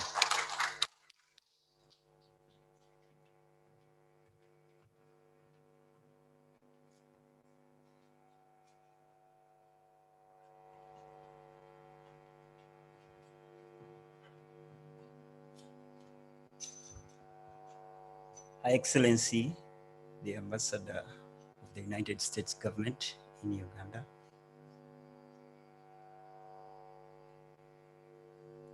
the Right Honorable Prime Minister who is yet to join us, the representative of the Minister of Health is also yet to join us, the Chair of the HIV Committee of Parliament, the Chair of Uganda AIDS Commission, the Chair of the National Forum of People Living with HIV, the Fraternity of People Living with HIV, fellow Ugandans, I bring you warm greetings from the community of persons living with HIV in Uganda.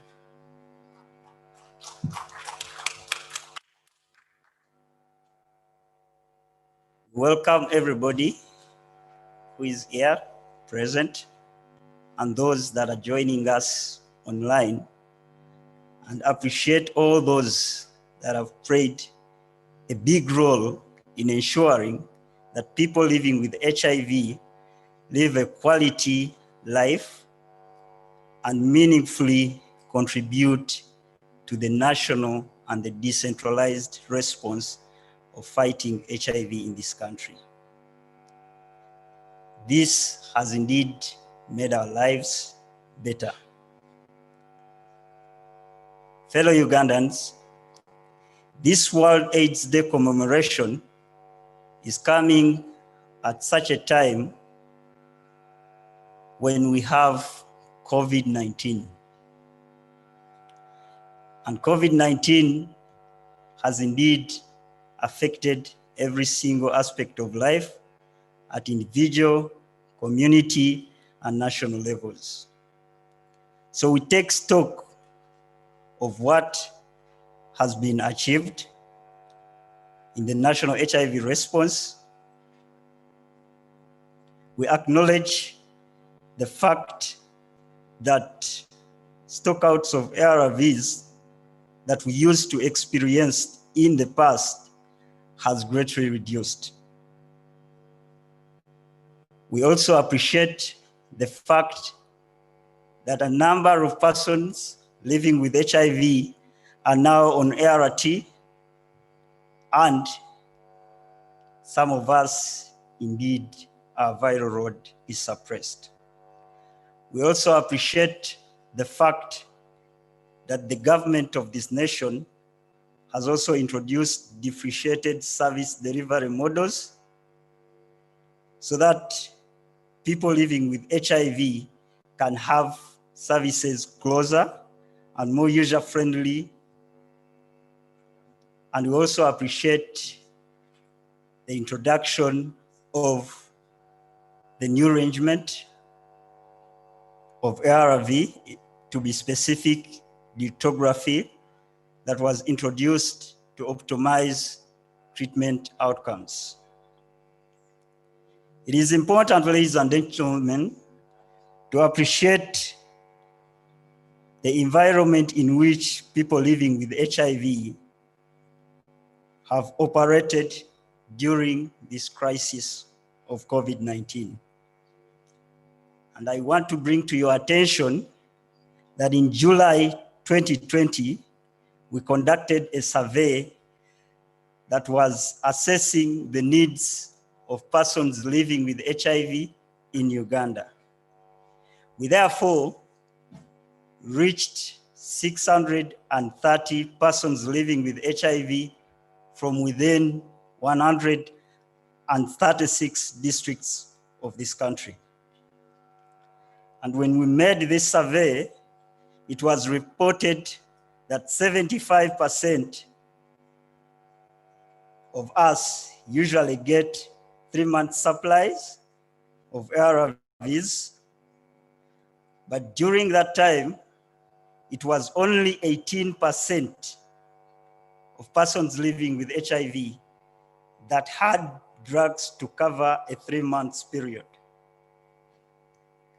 Ladies and gentlemen, in this survey, we also realized that 53% of the people that participated in the survey reported that they are facing various challenges in accessing ART due to COVID-19. And the major challenges they faced therein included traveling long distances, lack of transportation. You remember that there was such a time when transport was banned in this country. There was also fear of exposure to the coronavirus. We also realized that almost 1 in every 10 of the respondents identified the need of provision of food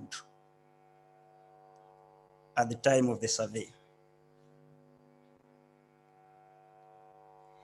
We therefore move forward to ask a beautiful government, the NRM government, led by His Excellency, the President of this country, none other than His Excellency Yoweri Kaguta Museveni, to number 1, move forward and address such challenges and also identify gaps that PL-HIV are bringing on to the table for us to live productive lives.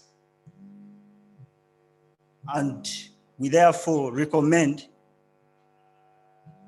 that you recognize the role of PL-HIV in the fight of HIV in this country.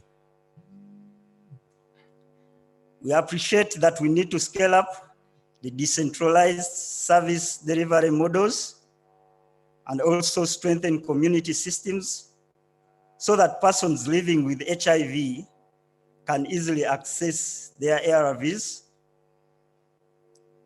We also want this country to roll out the 6-month multiple monthly refills for persons living with HIV who have their viral load suppressed in order to reduce on the number of visits, thereby overcoming the costs that we always incur when we are coming for our treatment appointments. We want the government to scale up treatment literacy programs for all persons living with HIV to address their knowledge gaps, especially at such a time when the new arrangement of dictography is being introduced. We must also seriously consider side effects of these drugs and therefore conduct serious tests before damage is done.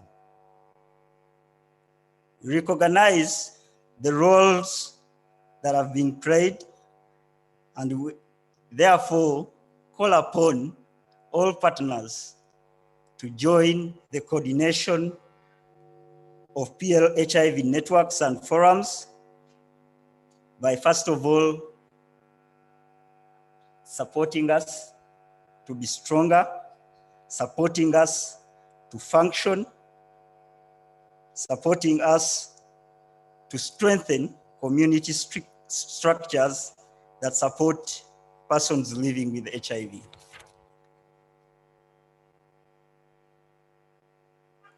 Let us address adherence gaps associated with the test and treat strategy. Despite its good intention, people are failing to adhere to ART as they are not adequately prepared before they are initiated on the treatment. We implore responsible line ministries, in particular the Ministry of Health,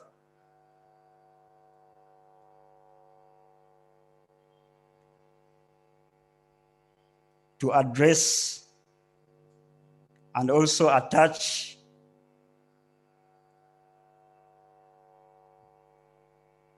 the difficulties that come with adhering to treatment that are being caused by the test and treat strategy that comes with ill preparations of persons that are initiated on treatment. We also want to ensure total elimination of drug stockouts by ensuring that there is commodity security and addressing the supply chain gaps for ART and related commodities, if treatment optimization is to be achieved. We call upon stakeholders in this response to integrate COVID-19 with HIV programming, and by doing so, we should also be ignoring the fact that the moment you leave out HIV in the recent pandemic programming, there will be such a time when the big differences and the great success we've made in this country towards HIV is also deteriorating. We believe, ladies and gentlemen, that if the needs of persons living with HIV are addressed, we shall not only overcome this pandemic by 2030, but together as a nation, we shall win. And therefore, as we commemorate this historic World AIDS Day, that is also coinciding with the serious COVID-19 pandemic, let us remember that we need each other. We can make a big difference in the lives of those living with and affected by HIV. We can have a Uganda free of HIV infections and free of AIDS-related deaths if we stand by today's theme, which is national solidarity and also shared responsibility towards ending AIDS. Ladies and gentlemen, I want to submit this statement for and on behalf of persons living with HIV in Uganda.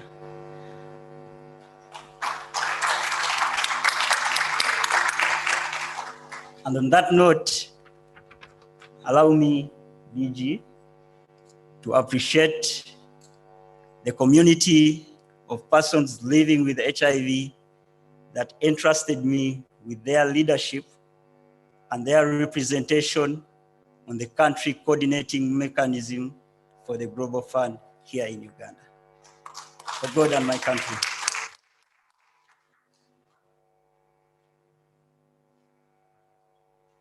Thank you very much. Another round of applause for Mr. Mubiru. Certainly listening to him, the constituency did not make a wrong choice. I think you're going to be a great representative. I've received a message. The chief guest will soon be joining us in the next few minutes. But we have also an online audience following very, very closely.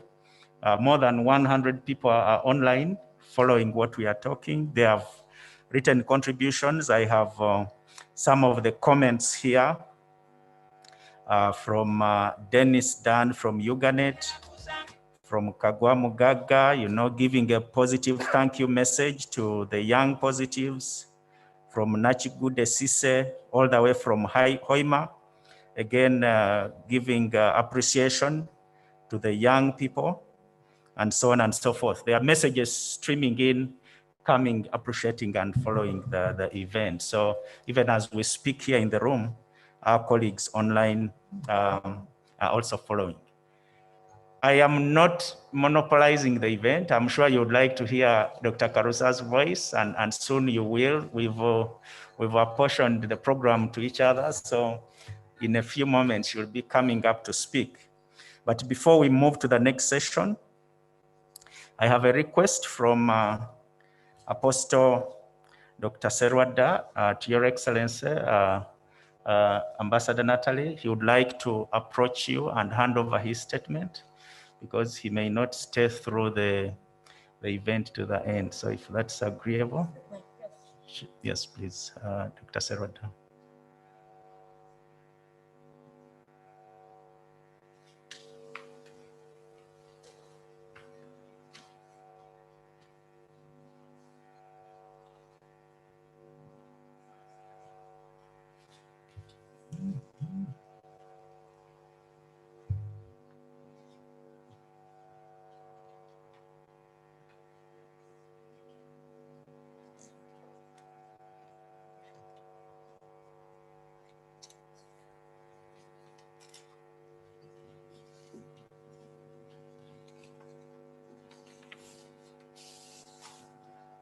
Thank you very much, Dr. Serwada. Please take our appreciation to the Council of Presidents and the Interreligious Council of Uganda for this partnership, and that together we are looking forward, again, according to the national theme, national solidarity, shared responsibility. We know together we'll be able to end AIDS by 2030. It's now I'm going to introduce, during this World AIDS Day season, of course, we always have partnerships, and you've seen our partners are in the room.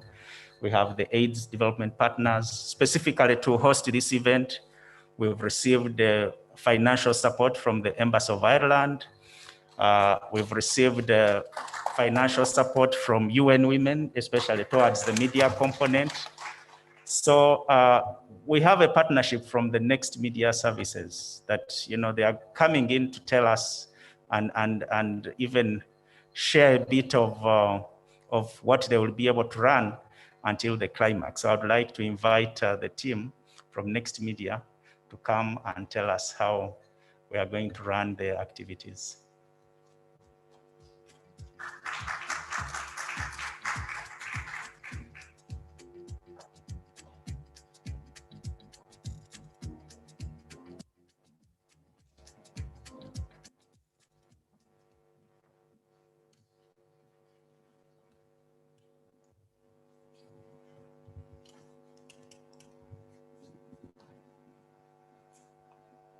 Her Excellency, the Ambassador of the US government, the Chairperson of HIV Committee of Parliament, the Chairperson of the AIDS Development Partners, the UNAIDS Country Director, all protocol observed. Good morning. My name is Doreen Katusime. I work with Next Media Services. This is my colleague Rachel Nyambura, and we, together with the Uganda AIDS Commission, have partnered to bring to you an amazing idea that targets the youth that we think will communicate better to them as we commemorate this World AIDS Day. So I'll request that they put my presentation up. So the event is if you go back to the first slide, please. It's called the HIV AIDS Awareness Mixtape Party. At Next Media, with our mother brand, NBS TV, we have a pool of talent. And among them is DJ Slick Stewart and Roger that have become household names.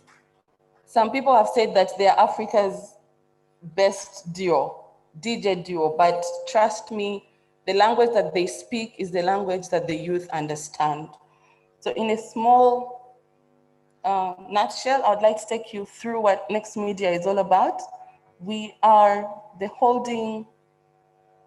Media is the holding company for all of those 7 brands. NBS, Sanyuka TV, Salam TV, Now Post, Next Radio, Nextcom, and Next Production. The one that people know the most is NBS TV and maybe Sanyuka TV and Next Radio. Next slide.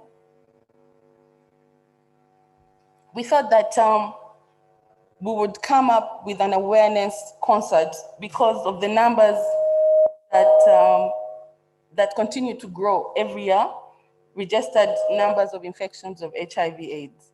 Currently, as you can see, the effort towards the management of the spread of HIV, I can't say has reduced, but because of COVID was sort of overshadowed. So we said, how do we come out and preach this gospel to the youth, especially those that are home now without school going on and without all of the different activities that were keeping them busy. Slick Stewart and Roger have had an event every single year called the Mixtape Party at the Golf Course Hotel. But because of COVID, they can no longer have a physical celebration of that event. So it's going to be an all virtual event. And in the past, we realized that the message that Philip Bongole Lutaya brought to us and left with us has stayed with us because it was lighter and it was more understood in a lighter language, which was edutainment. So that's what we want to use to communicate this year to the youth and tell them that HIV is still there, and it's still big and they need to watch out. So the mixtape party this year will be on NBS TV on the 12th of December, the whole afternoon from 2 to 5. DJ Slick Stewart and Roger have an album, and on the album is they recorded with the biggest artists that we have in this country. So we thought we'd get all of those together so that they all speak the same language. We just have a small promo for the feel.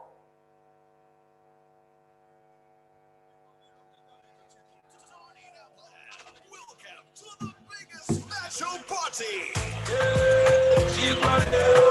Uganda AIDS Commission, DJ Slick Stewart and DJ Roger present the Mixtape Party HIV/AIDS Virtual Awareness Concert, featuring East Africa's finest DJ duo, Africa's #1, DJ Slick Stewart and DJ Roger.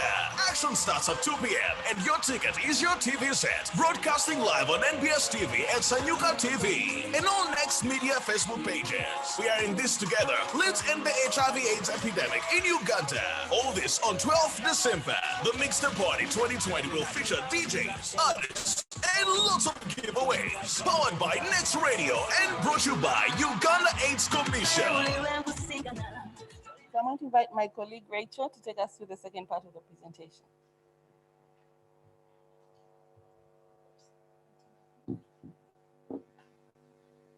Good morning, everybody. All protocol observed, all very important stakeholders in this room today, the community or the fraternity of people living with HIV and AIDS. We recognize you this morning and we're very delighted to be here with you. We come from Next Media Services, as Doreen has just taken us through. And we have a very, very exciting concept that is going to be speaking to the youth of this country and a number of other people, a language in which they would understand, which is music. And we have none other than the best duo on the land. And I would not even shy away from saying in Africa, bringing this music and bringing this mixtape party to the youth of this country. And we believe that together, using such tools, we can be able to bring down the numbers considerably and create a lot more awareness into this epidemic. So we have partnered with Uganda AIDS Commission. When we came up with this concept, we took it to them and they really warmed up to it. They thought it was a great way to celebrate, but also we didn't just want to narrow the celebrations into one day. And we said, you know what, we are going to commemorate this very important day across the month of December. And of course, because COVID is amongst us and there's a new normal, we know that a lot more people are watching TV. The youth are home, the teenagers are home, the young adults are home, and even the older ones. And so what a better way than give people a really, really big concert on a beautiful Saturday afternoon where we can be able to propagate different messages about HIV and AIDS in there, and we can teach people a lot more. So it's going to be very exciting. And it's not only going to be about music, but we are going to have a very robust panel of experts talking in between the entertainment. So we have different mixes. We have, I think, over 10 Ugandan artists that are going to be performing.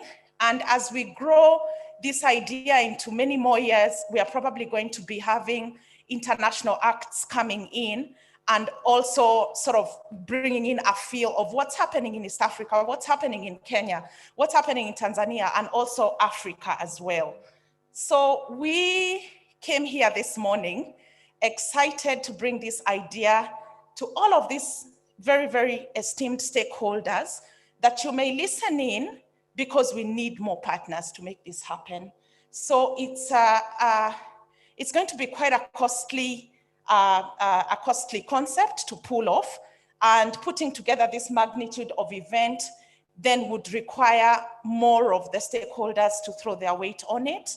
And we are going to have different packages looking at different value.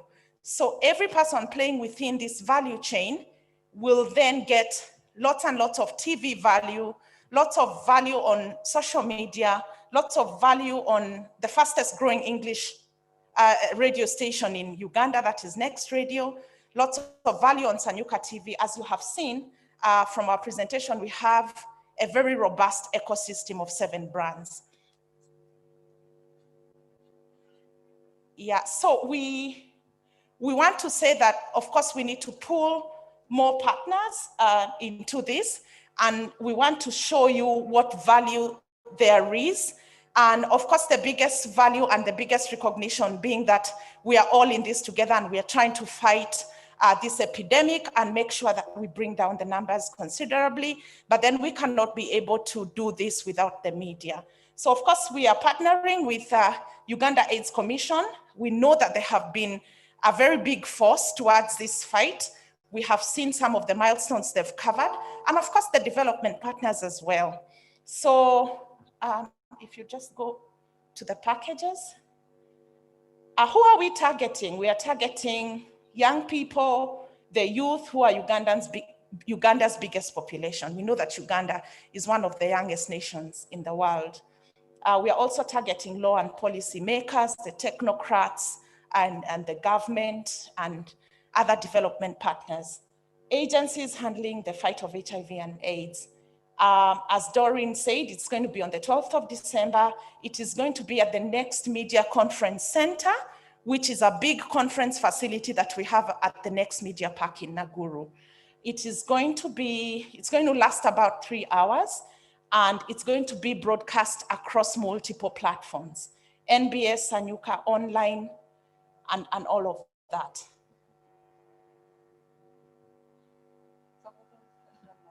Yeah, so for those that don't know DJ Roger and Stewart, although they're going to come on stage shortly and give us a hit or two, just to liven up and to give us a little overlight moment, they're right there. So that's a famous Slick and Roger.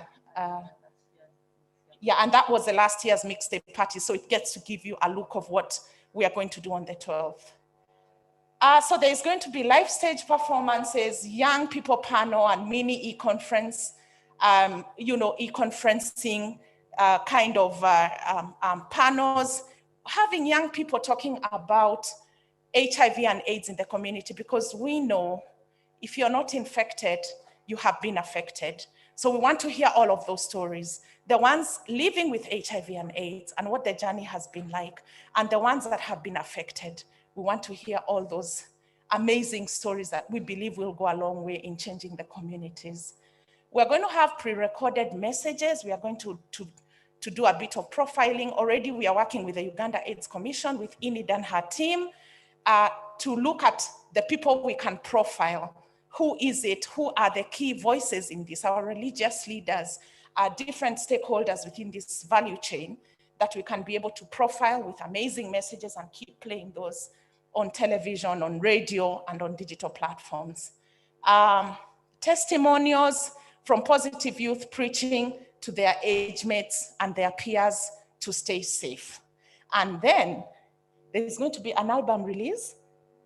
Wow, there's going to be an album release. So something is going to premiere on that day, and it's going to be the Very Well album. You're going to hear a little bit about it when the DJs come up here. Who are the artists, you might ask? We have that entire list, and it goes on and on, just to mention but a few. Chameleon, Winnie Nwaji, King Saha, all of them, Rema, name it. It's going to be very exciting. The DJs, we'll have a number of DJs as well, DJing alongside Slick and Roger. We are going to have all those as you can see them. MC appearances, we have MC Katz in the house as well. And MC Katz will be one of our MCs. He's the baddest MC, South and Eastern Central of Sahara. He's the king of the mic, as Doreen says. So we believe that his voice will go a long way into this conversation. Then, of course, we are going to have lots of build-up activities. And to all the stakeholders in here, all the development partners that feel that they may want to participate in this, there's going to be lots and lots of activities. So build up plans pre, during, and post the event, because we need to do some follow-up even after and during. So we're going to have outreach activations, on-air TV challenges. We're going to have life stories from positive youth appearing within our different programming, and especially within the entertainment programming. We're going to have a lot of that as well.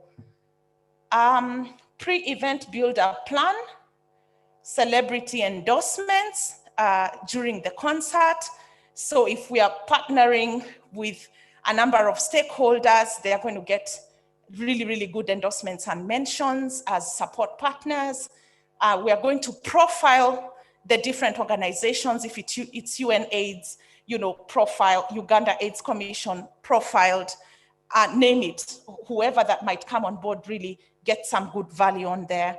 Of course, alongside Uganda AIDS Commission, we are planning a really mega press conference. We need to launch it big time. We need to launch this concert so that we have all the youth tuned in, every single person that matters within this ecosystem tuned in. So we are planning that press conference as well.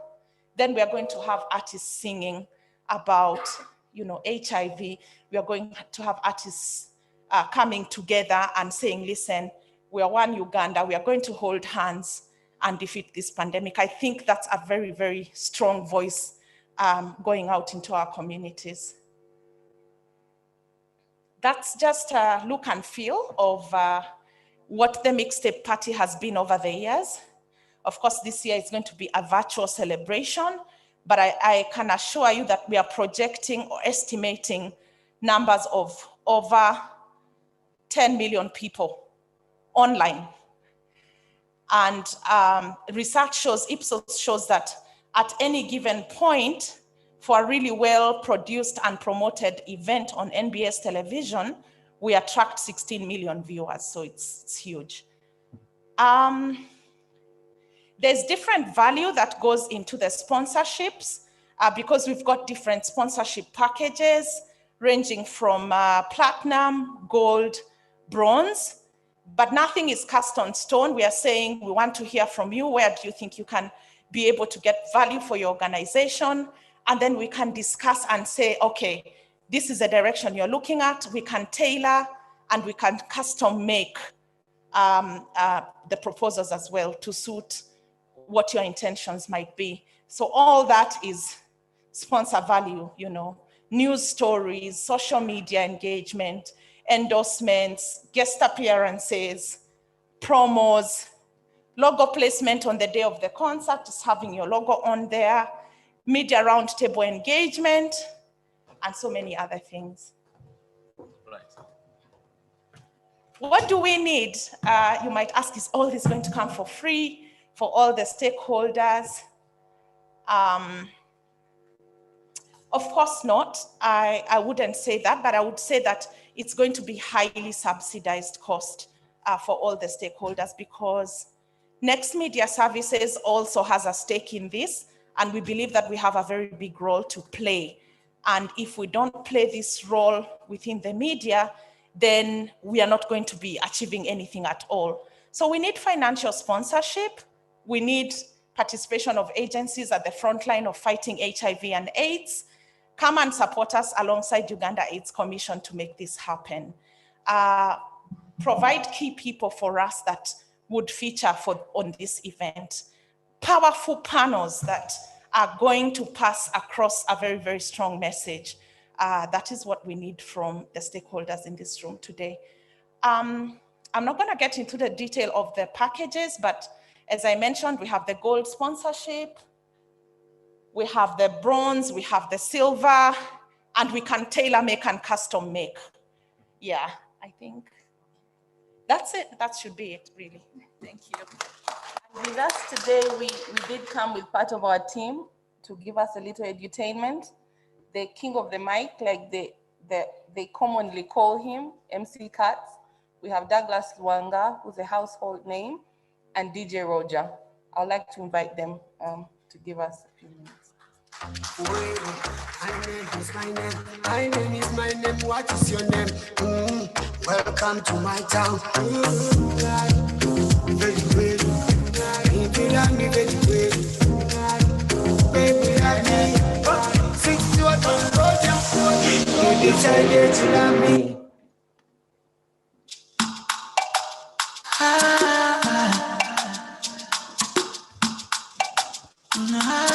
Slick Stewart and Roger.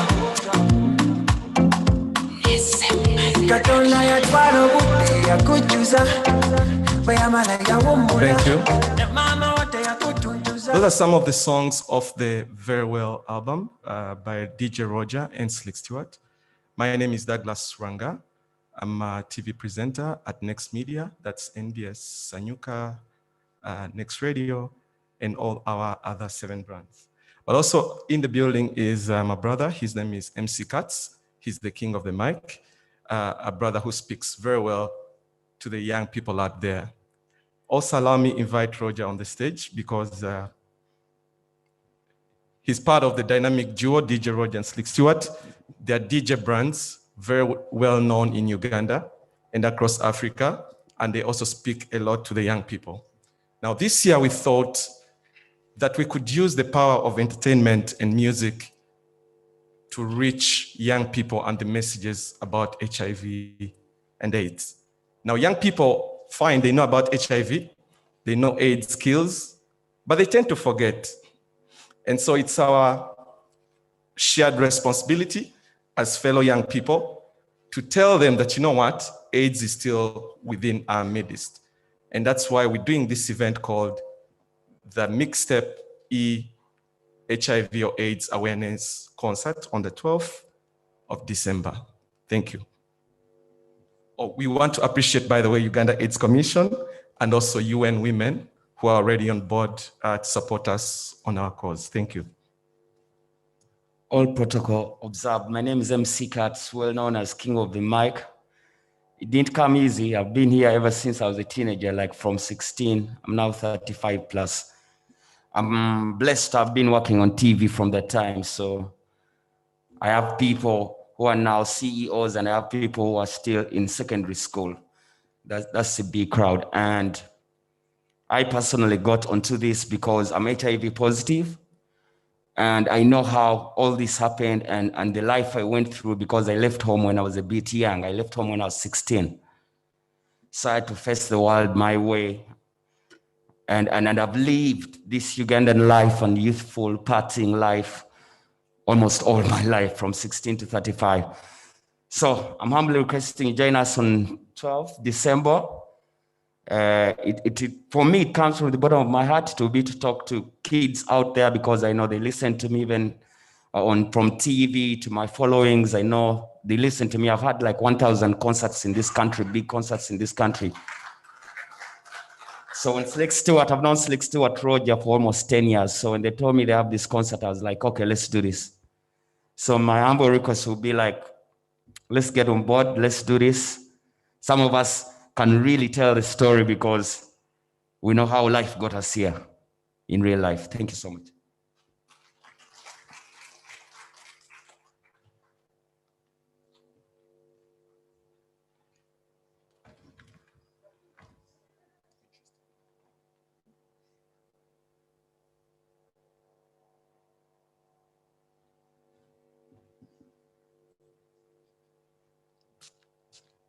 Okay, so another round of applause for that. Really got our appetites high. And we were expecting more. We thought something else was coming. But thank you so much. Oh, so there's still something coming, eh? Okay, so how long? How long should we do? 5 minutes, eh? Okay, so I need to find a way of how to burn down the 5 minutes. But you can see that we've gone, we're trying to be very practical in terms of the messaging because we've also been receiving feedback from the public about how effective are our messages. And there have been questions like, should we go back to the drum? Is the drum more effective? And I know working with the communicators and the experts, they tried to test messages using the fear factor, and they found that that was not necessarily working amongst the young people. So one of the most effective ways we found is getting people who have had the experience, but also young people communicating to fellow young people that it works better, that when they listen, like MC Katz was saying, they will know that somebody is not just theorizing, they are talking about their actual experiences. So we are very, very proud of this partnership. We are looking forward to, this will be the first collaboration on this kind of thing. And we are anticipating huge positive results, and we should be able to do more of this going forward. So I'm very sure that we shall be able to benefit from this. But as we wait for that to come, I'll now invite Dr. Karusa to say something. At this point, the chief guest is walking in a minute. We've been joined by the Honorable Minister, Dr. Moriku Kaduchu, the Minister of State for Primary Health Care. Most welcome, Honorable Minister.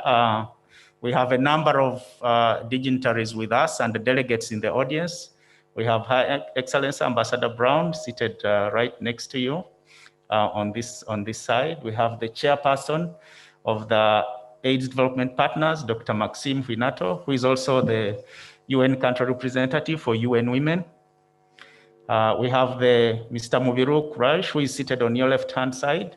He's the representative of the Young Positives, he's the executive director, but also represents people living with HIV on the Uganda Country Coordinating Mechanism for the Global Fund. So thank you very much. We got your message, and apologies that you're running late, but we appreciate that even within your tight schedule, you've been able to join us. The chief guest, the Right Honorable Prime Minister, will soon be joining us, and we've gone through a number of things in our program. We've had the welcome remarks from the chairperson of Uganda AIDS Commission. We got a statement from the Interreligious Council of Uganda. And we've also had a statement from the representatives of people living with HIV. So the part that you found going on was the edutainment component, which was highlighting a partnership that we are having with the Next Media Services, and they were telling us, the value that we will be able to get from this partnership, and those are the experiences. We've also earlier on had performances from the Y Plus Music Band, which are a group of very interesting young people, professionals in training, engineers, lawyers, but beside that, they are living positively with HIV, and they are reaching out to other young people to ensure that, we are able to achieve this ambitious goal of ending AIDS by 2030. Dr. Karusa, do you want to come and say something?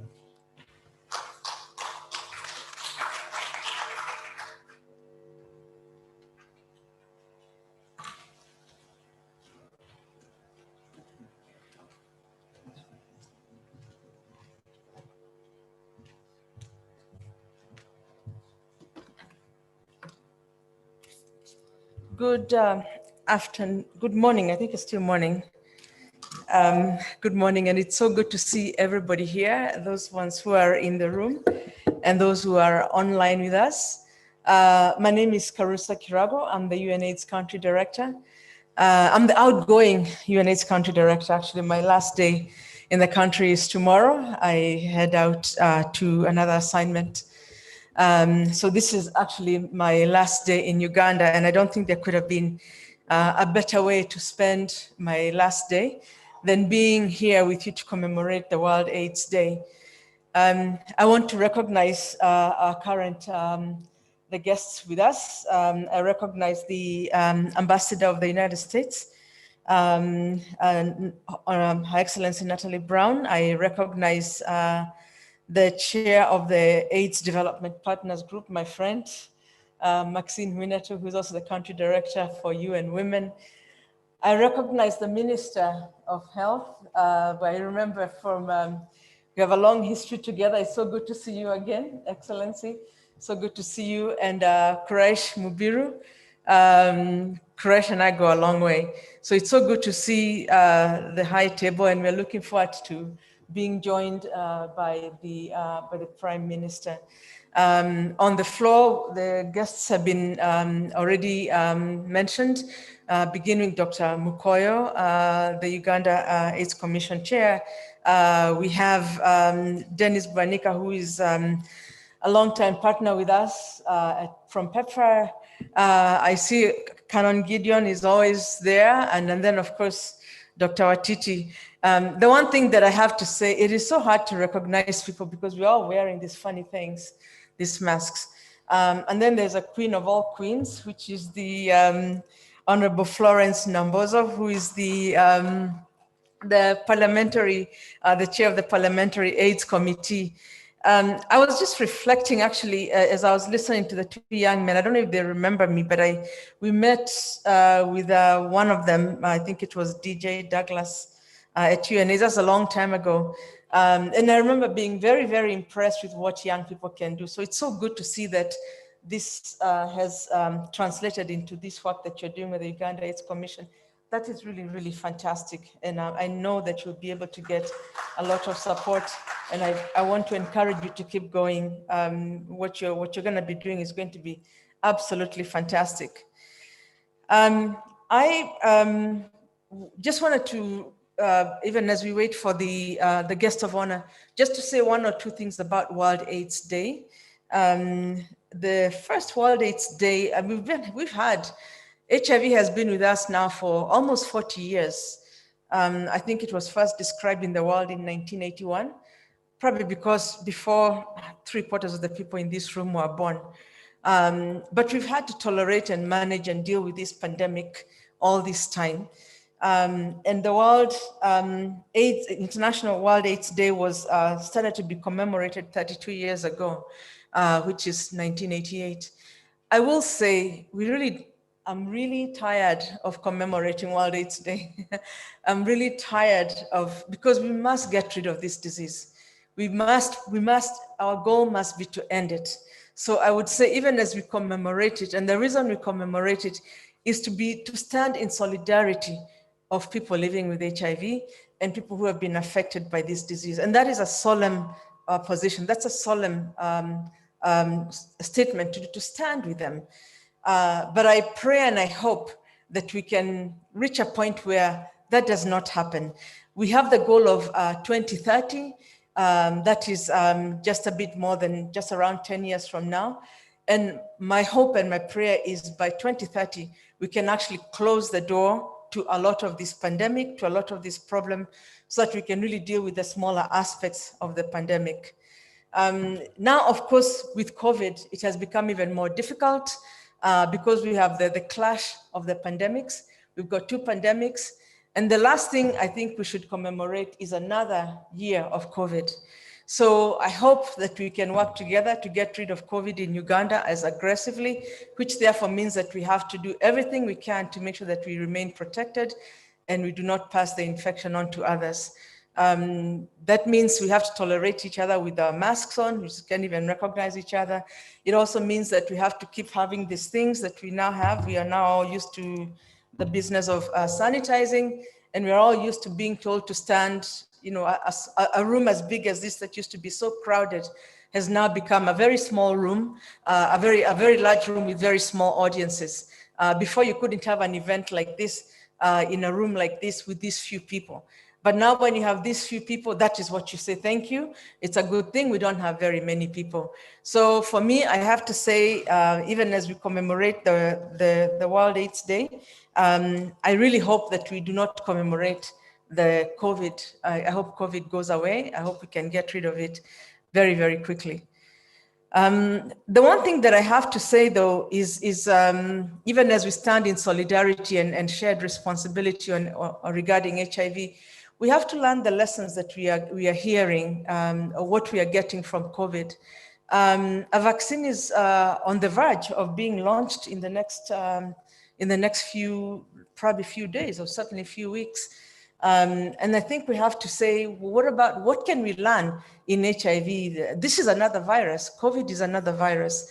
What is it that we can learn from COVID, so that we in the army of HIV who are trying to fight HIV can also do the same things that have been done here, so that we can also get rid of this pandemic.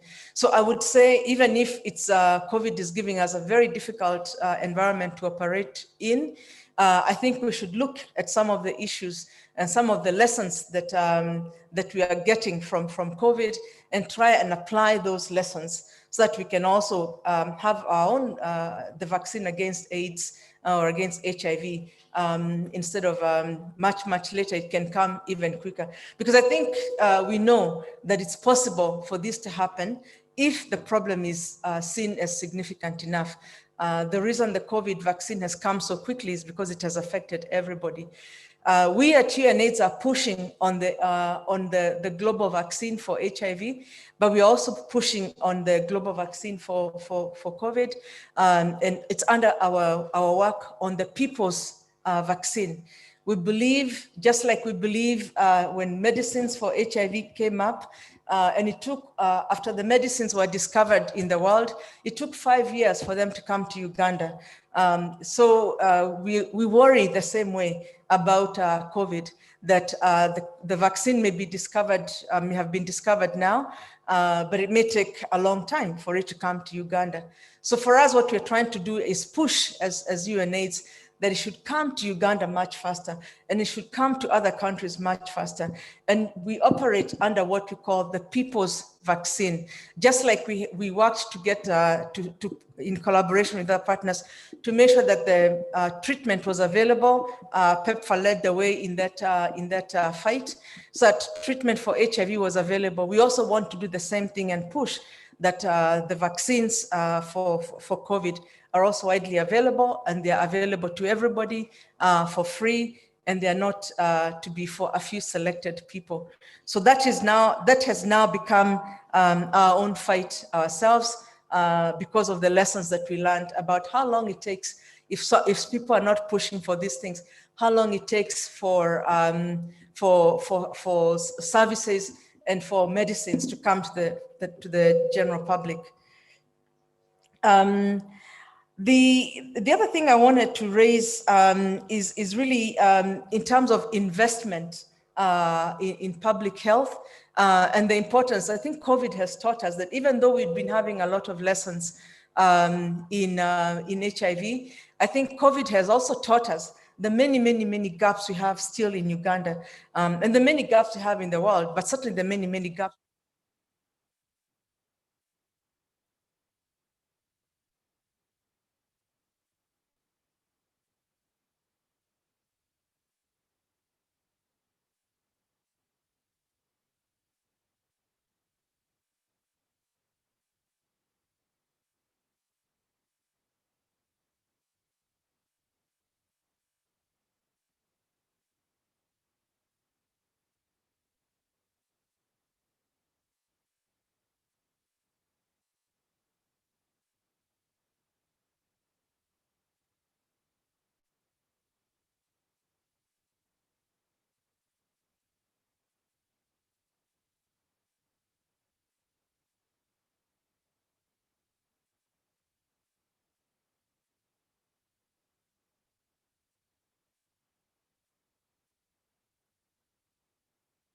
We do not leave ourselves vulnerable to another pandemic, so that even before we are finished with COVID, we have not even finished with HIV, another one could come. So for us, we move towards ensuring that that the public health infrastructure is as important as the clinical health infrastructure, that prevention is just as important as treatment and all the things, and looking at the challenges and what increases vulnerability.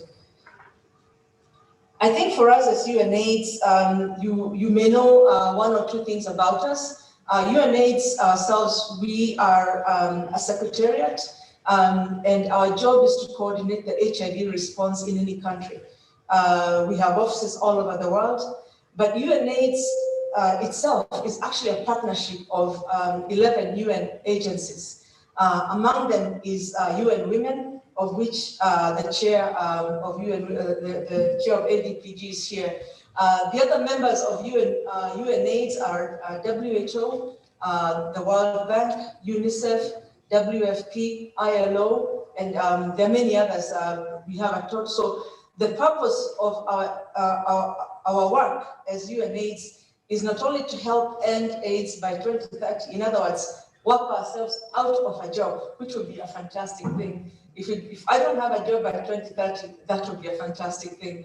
But really, our job is to make sure that, that we pull all the resources of the UN together so that we can move together in the same direction. So when you hear us talk about UNAIDS, we're not just talking about my office, but we're talking about the partnership that we have, and you'll be hearing more from the chair of the AIDS Development Partners Group, because it's the UN that has come together to push and end AIDS by 2030. It's important for us to have that conceptualization because that's the way that we are able, therefore, to collaborate across the world and across other countries, and to be able to partner better because we have our philosophy of where we are going. The 90-90-90 goals, which are now 95-95-95, are the way that we meet and we discuss, and then we push to the next level of the envelope because of the kind of partnership we have. So with those few words, I think I will turn it over to my co-chair, and I know we'll be having more as we wait for the chief guest. And I think at that point I'll have a chance to introduce my the person who will be taking after me, Dr. Jotham Mubangizi. I'll be introducing him in a little bit. But in the meantime, I do want to thank you very much, and I look forward to hearing more. Thank you so much.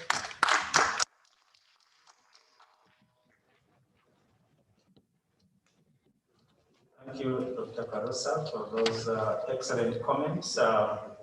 Karusa, what she hasn't spoken about is that at country level, she's my counterpart, and we work very closely together. As a matter of fact, she postponed her travel just to be part of this event.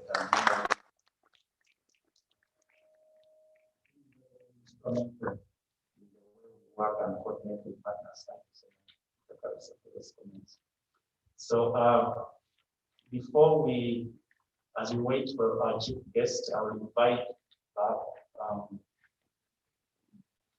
invite back for us to get a very small taste of what will happen on the next e-party to come back. So just have that opportunity, and then we can now move on to the next part of our program.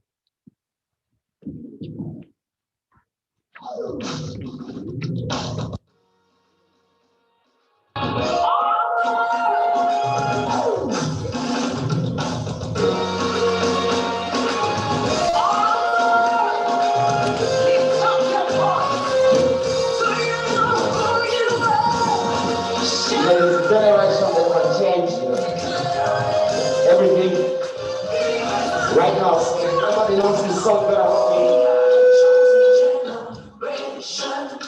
We can call to show His excellence. All I require for life, God has given me, and I know who I am. We are the chosen generation. We can call to show His excellence. All I require for life, God has given me, for I know who I am. I know everybody knows this song, yeah? Can we just clap? Clap. Clap. What you said, I know who I am. Do you know who God says you are? Just clap. Just clap. Thank you so much. What? I need some. What you say, I know who I am. Let's celebrate where you are. Let's celebrate where you are.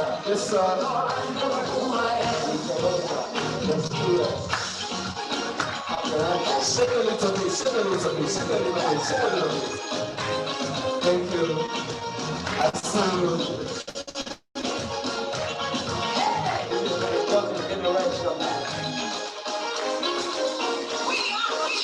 DJ, you're gonna take us through a little bit of the album that's dropping on Thursday. The very good album, ladies and gentlemen. The one we got on this song before, yeah?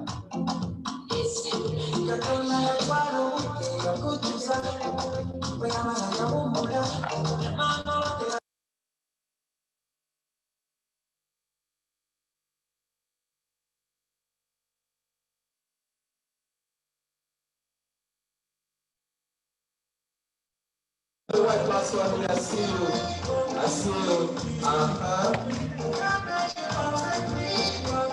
If you know the chorus, let's sing along. I'm Sunday. And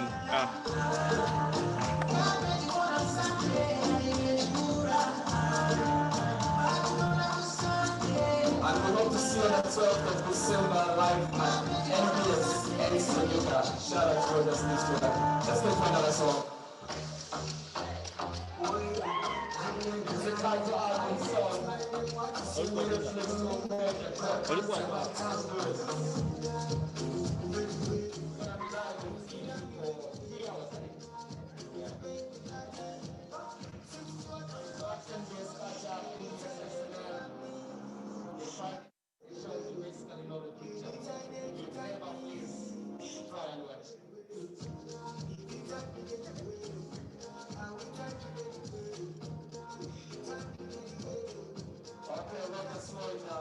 you so very much, guys. Thank you so very much. We hope to see you on the 12th of December.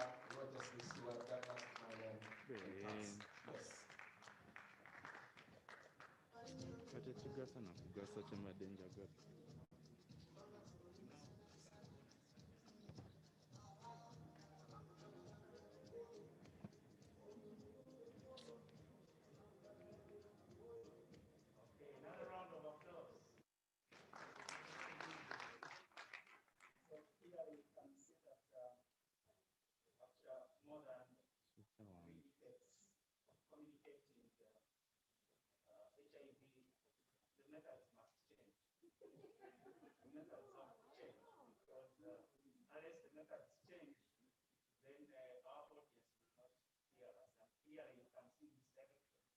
Right. And I'm sure the targeted audience. So thank you so much. Let's all look forward to listening to that. We'd like to move on to the next part of our program, and I'm going to invite my co-MC to manage this portion of the program. Thank you very much. I was actually just warming up. I think you guys should give us a little bit more. Thank you. It's going to be an exciting party. I think that's what you call it. And I have no doubt it'll be very successful. It's full of fire already. We were heated up. So we're going to move on with the formal part of our program. We are going to be receiving remarks from a number of esteemed guests.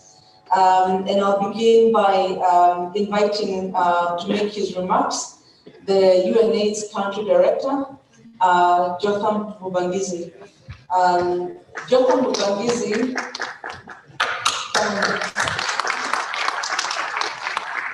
Mubangizi is the gentleman that I'm so fortunate to have known since I came to Uganda, and so fortunate to have worked with for all this time.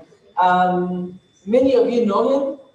Many of you know him as probably one of the most dedicated persons you'll ever meet, one of the most hardworking people you'll ever meet, and also one of the most competent people you'll ever meet in relation to just how he is able to do so many things. In my office, I think he probably works about 25 hours a day. And I think he does something like about 8 days a week. So it is a lot of privilege and joy that I have him coming to take after me. He's the UNAIDS officer in charge, OIC. So Jotham, I invite you to come. Please take the podium.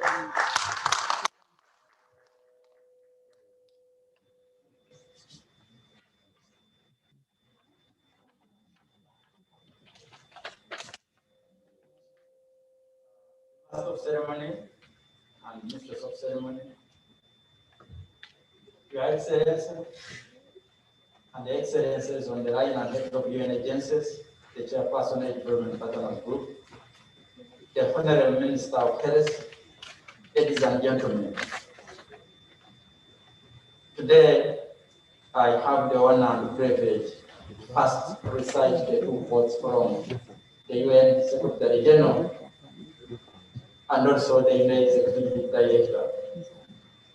Today, as we set out to commemorate the 2020 World AIDS Day, the UN Secretary General has this to say, that with the world's attention focused on the COVID-19 crisis, World AIDS Day is a reminder of the need to maintain focus on another global epidemic that is still with us nearly 40 years after it emerged. This was corroborated with the quote from the Executive Director, Engineer Willie Byanyima. He said that COVID-19 is threatening the progress that the world has made in the health and development over the past 20 years, including the gains we have made against HIV. Ladies and gentlemen, despite the significant progress, the AIDS epidemic is not over. Globally, we still see 1.7 million people infected each year and about close to 700,000 dying at global level. COVID-19 has been a wake-up call to the world. Inequalities in health affect all of us like the epidemics. It is widening the inequalities that already existed. Friends, gender inequality, racial inequality, social and economic inequalities still persist. We are becoming a more unequal world. Ladies and gentlemen, no one is safe unless we are all safe. The HIV response has much features the fight against COVID-19. We know that the end of AIDS and to defeat COVID-19, we must eliminate stigma and discrimination and put people at the center and ground our response to the human rights and gender responsive approaches.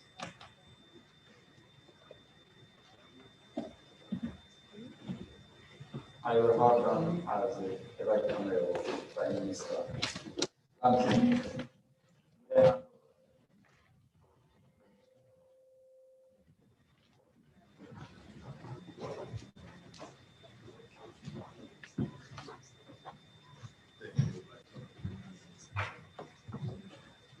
So welcome the Right Honorable Prime Minister of Uganda, who will now listen to the anthems and observe a minute of silence after the anthems in memory of all people who have died due to AIDS.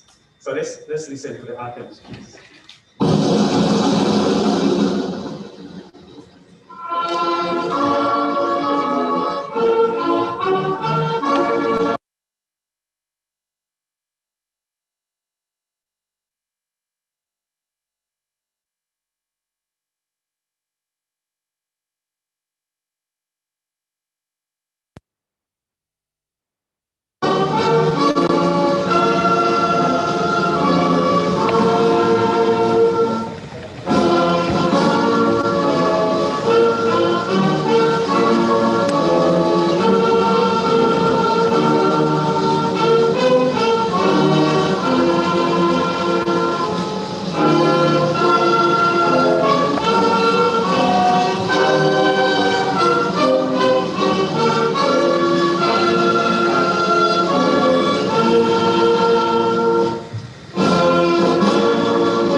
let's observe a moment of silence in memory of all those who have succumbed to AIDS.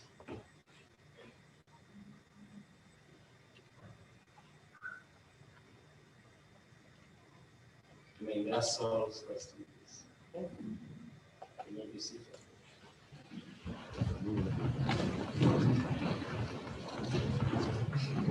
The Right Honorable Prime Minister of Uganda, Dr. Ohakanazunda, the Minister of State for Primary Health Care, representing the Minister of Health, and also standing in for the Minister for Presidency, the Honorable Dr. Moriko Kaduchu, Her Excellency, the Ambassador of the United States of America in Uganda, Ambassador Brown, the Chair of the AIDS Development Partners, Dr. Maxime Inato, the representative of people living with HIV, Mr. Mugebo Raj, all ladies and gentlemen. Right Honorable Minister, we started on with the program as you had instructed us and told us to go along. And as you came in, we've listened to a number of speeches and testimonies, and also a media preview of what is going to happen in the partnership. We have a number of people in the audience, this physical audience, but also online, connecting through the Zoom link, but there are those also following you through television and the YouTube channels. So at the moment, other than the Zoom, we can't establish the actual number. We'll be able to do that after this event that is following, but we have an online audience out there that is following what is happening. We have the chair of the HIV Committee in Parliament, Honorable Florence Wamara Nambozo, in the audience.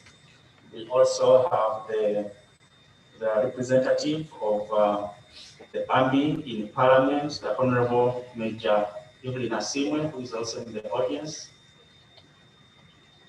We have Dr. Stephen Watiti, who is the chairperson of the National Forum of People Living with HIV.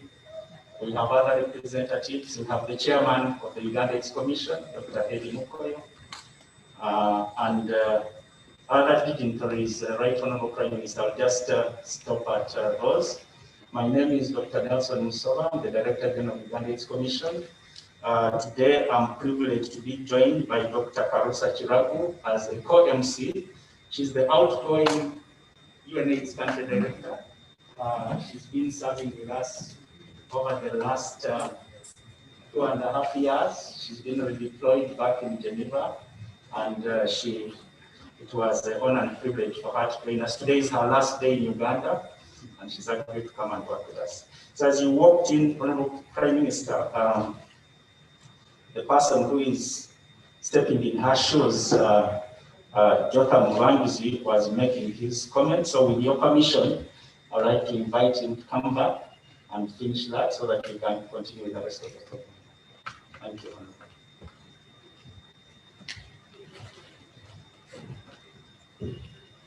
Thank you, Nelson, and Right Honorable Prime Minister.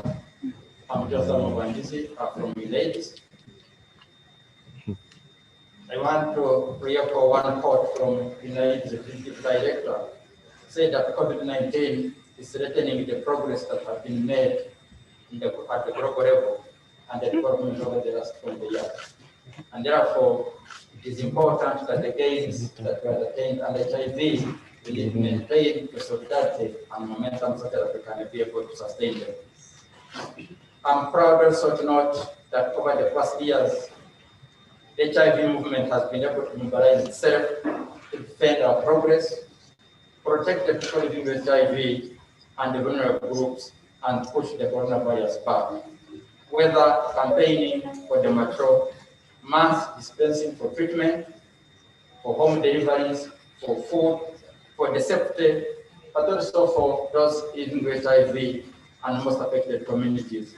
HIV activists and affected communities have again shown that they are the mainstay of the HIV response, and I salute and congratulate you all.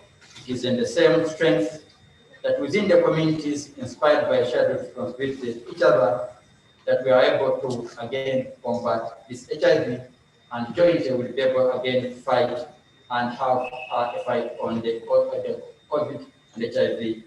There we need again strengthen more than ever before the corroding epidemic of HIV and AIDS. Ladies and gentlemen, as we approach the 2020, the world is in a dangerous place, and because of the challenges that we've witnessed because of the COVID. As I end, ladies and gentlemen, honoring our global solidarity and our shared responsibility will help us beat the coronavirus, end the HIV epidemic, and guarantee the right to health for all. I end with a quote from William Penn. Because of the call for solidarity and contribution for each of us in the responsibility of the office of where I stand. He had this to say, that I expect pass through the life but one. If therefore there be any kindness I can show, or any good thing I can do, any fellow human being, let me do it now and not too far or neglect it, as I shall not pass through this way again. I end by calling each of us take the responsibility of combating and respecting the COVID-19 guidance, work around the prevention, take the treatment, and work around against stigma and discrimination. I thank you.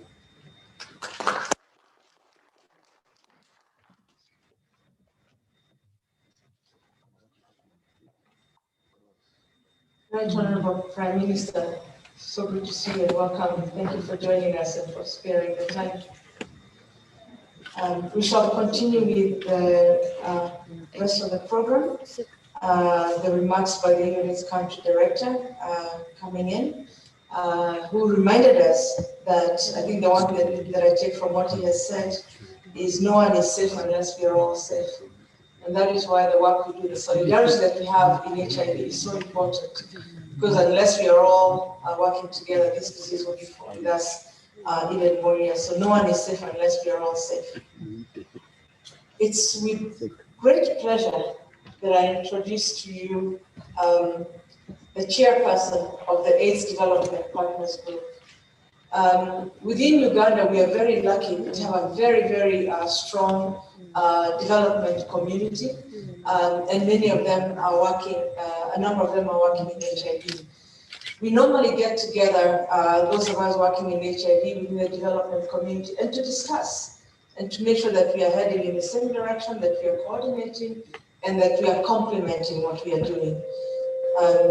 This group is chaired by UN Women, and it is a huge privilege for me to invite my friend and my brother, Dr. Maxine Quinato, who is the chair of the AIDS Development Partners Group. Dr. Quinato, please come and address. Thank you.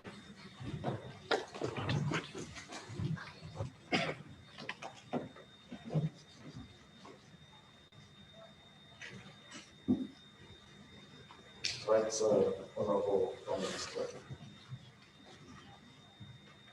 Honorable Ministers, Excellencies, Head Commissioners, President of the US, all protocol observed. As today, Uganda joins the rest of the world to commemorate the 2021 AIDS Days under the theme that calls out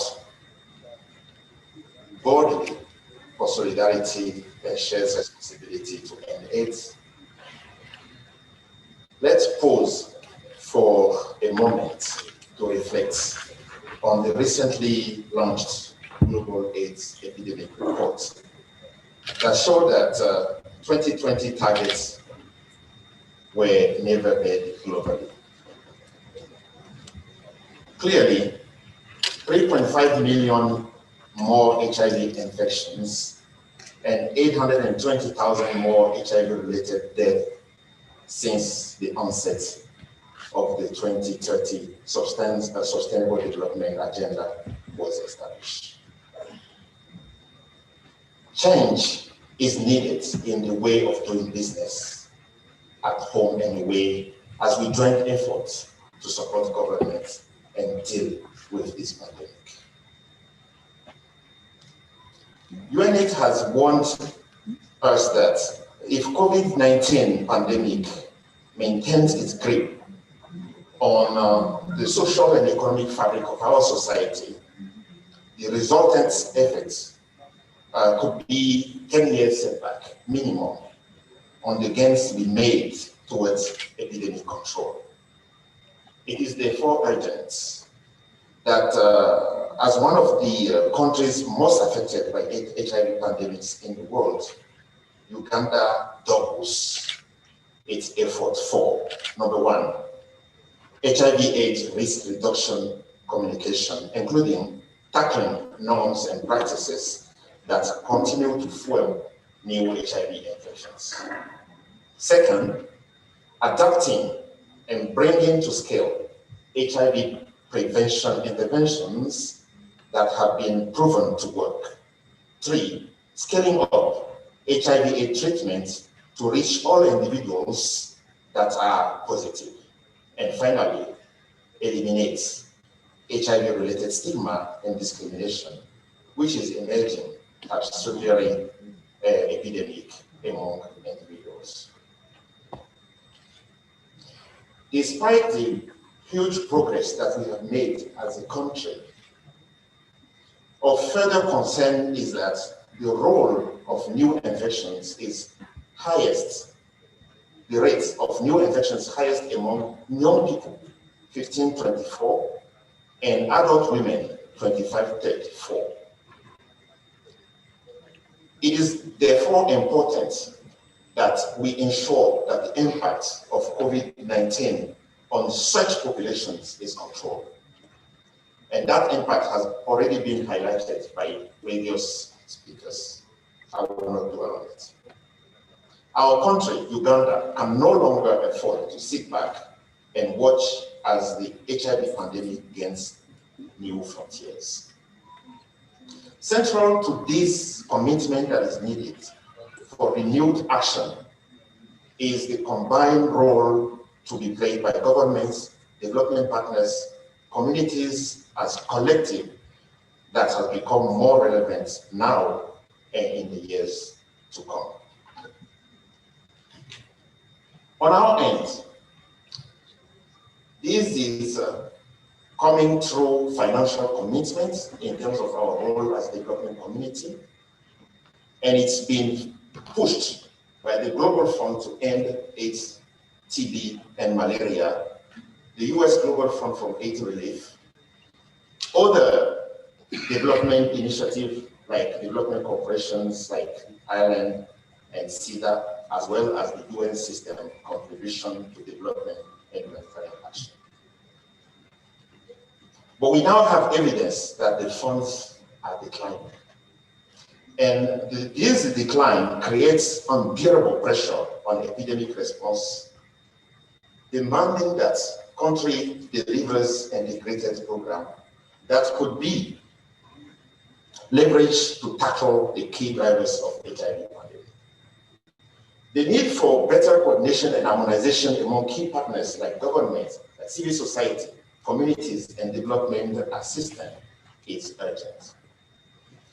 A deliberate discussion on innovative approach to sustainable financing and delivery of a new national HIV and AIDS strategic plan must commence, given the HIV investment scenario, etc. Our calling on government is to increase allocations for HIV because the cost of not investing in HIV prevention will be unbearable in future years. The notion that government does not have adequate resources to invest in human capital development can change if there is concerted and combined effort. What is required? A platform to engage with relevant actors to better clarify consensus and collaborative action to address some of these conservative tendencies that underpin the HIV/AIDS pandemic in Uganda. Finally, I would like to note that while the HIV pandemic in Uganda requires sustained investment in addressing the physiological and behavioral risks, there is also a need to push investments in the social and structural factors that make it very difficult for the population most at risk to prevent infection and even cope with HIV. On behalf of the AIDS development partners, I pledge here total support to the government and the community of Uganda to end HIV/AIDS in the country. And I thank you for this.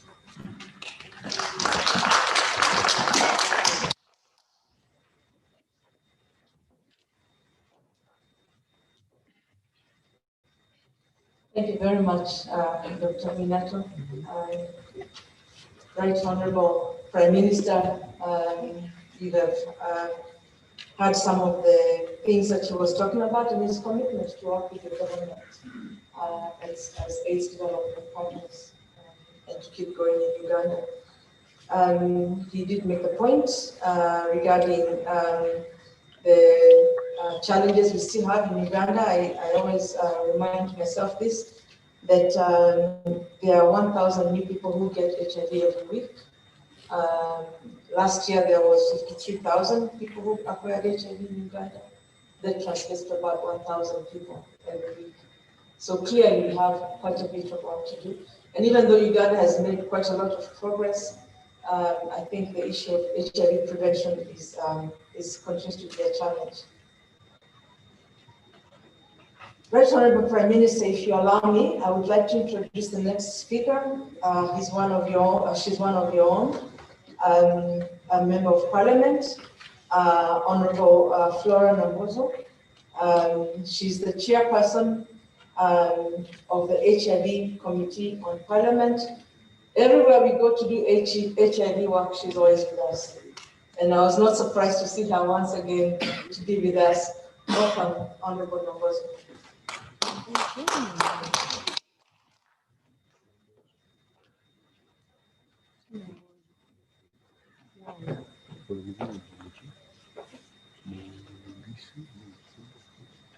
Good afternoon, everyone.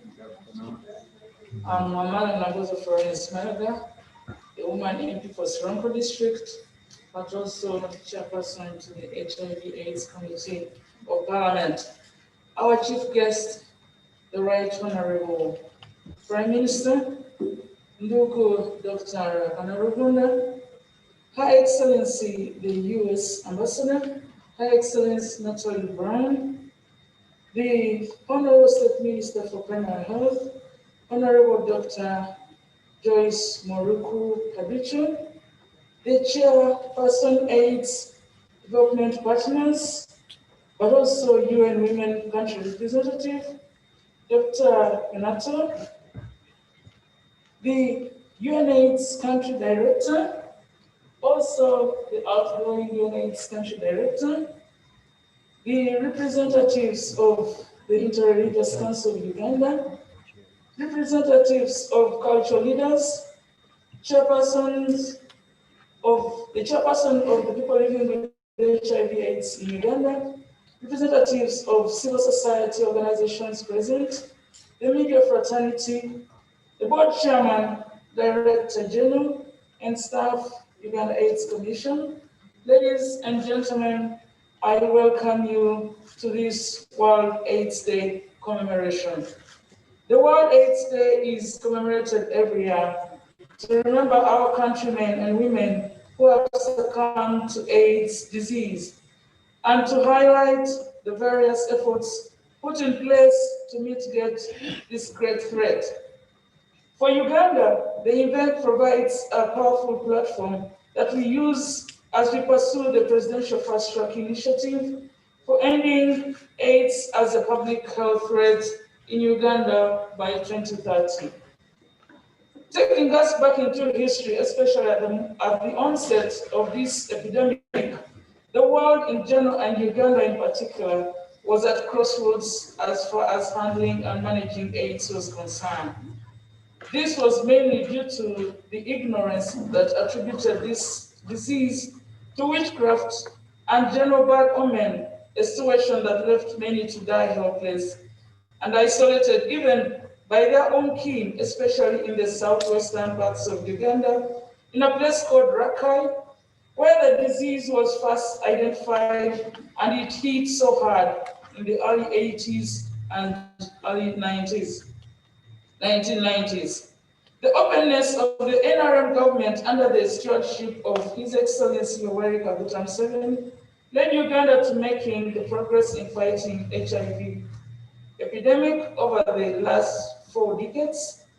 And according to this Uganda population-based HIV impact assessment, UFIA 2016, the HIV epidemic is coming under control in Uganda. HIV prevalence was at 6% in 2016, down from 7.3% in 2011. In spite of this progress, the HIV and AIDS epidemic remains a major public health threat in Uganda. Uganda was unacceptably high levels of deaths and new HIV infections, especially among young women who were disproportionately affected. The major contributing factors to the HIV epidemic are behavioral, socioeconomic, cultural, and biomedical factors, including concurrent sexual partnerships, discordancy and non-disclosure, transactional sex, low and inconsistent condom use, low male circumcision, alcohol, and drug abuse, gender-based violence, early sexual divorce, poverty, and high stigma. Additionally, lack of universal access to prevention, care, and treatment services, coupled with poor adherence by those on treatment, all provide avenues for increasing the HIV epidemic.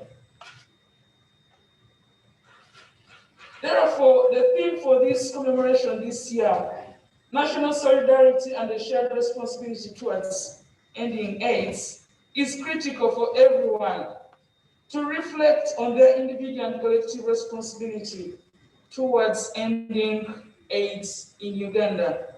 As a nation, we need to scale up core prevention interventions like abstinence, faithfulness, and correct and consistent condom use, that's the ABC, safe male circumcision, HIV care and treatment, focusing on antiretroviral therapy, but also HIV counseling and testing, also eliminating the mother-to-child transmission. Above all, interventions are viable weapons against HIV/AIDS.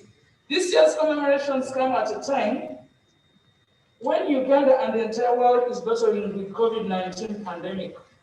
The COVID-19 pandemic has posed a serious threat across the country, especially to people living with HIV who got affected in accessing services during the lockdown.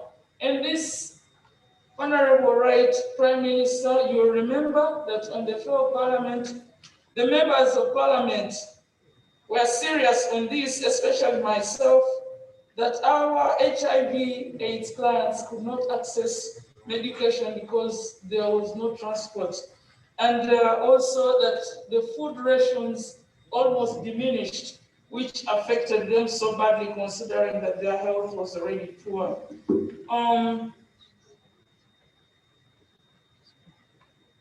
The COVID-19 pandemic posed a serious threat across the country, and especially people living with HIV, and those affected really had a hard time accessing their refills, their food rations, and it was not a good thing for us as a country. But with the country gradually getting back to its feet, there is hope that normalcy will soon be realized. And as we draw towards the festive season, I urge Ugandans not to let down their guards by engaging in risky sexual behavior that could undo all the gains made towards ending AIDS by 2030. Let's keep alert to the fact that AIDS is still a threat to the human race, and the excitement of the festive season should not end in regret. I therefore call upon all stakeholders to maintain the efforts in fighting HIV/AIDS to achieve the goal of ending AIDS by 2030. I congratulate the media fraternity who have continued to make accurate information available to the population as part of the campaign on HIV and AIDS prevention, as well as the campaign against COVID-19. I acknowledge religious and cultural leaders who continue to mobilize the communities to prevent new infections and continue to engage in the campaigns to reduce stigma and discrimination. Parliament will continue to provide a conducive and enabling environment, making laws, appropriate laws, allocating resources, and provide oversight to ensure access to HIV services to all those who need them.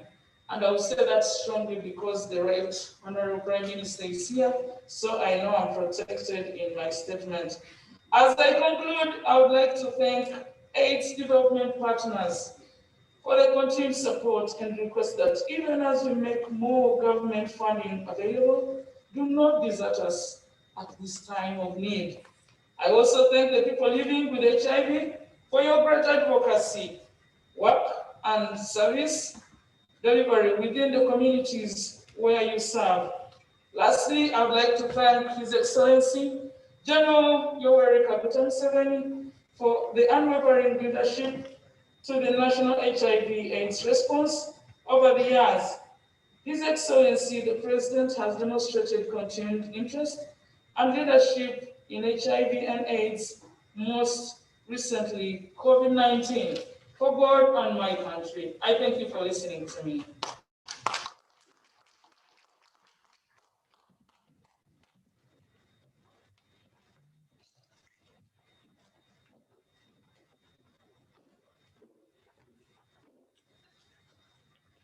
Thank you, Honorable Chair, and Honorable Guest of Honor. As you've heard, the chairperson of the Parliamentary HIV Committee has made the commitment that Parliament will provide the enabling environment so that we can work in our work on HIV, knowing that they are with us and knowing that they're doing everything they can as Parliament so as we can end this epidemic in Uganda.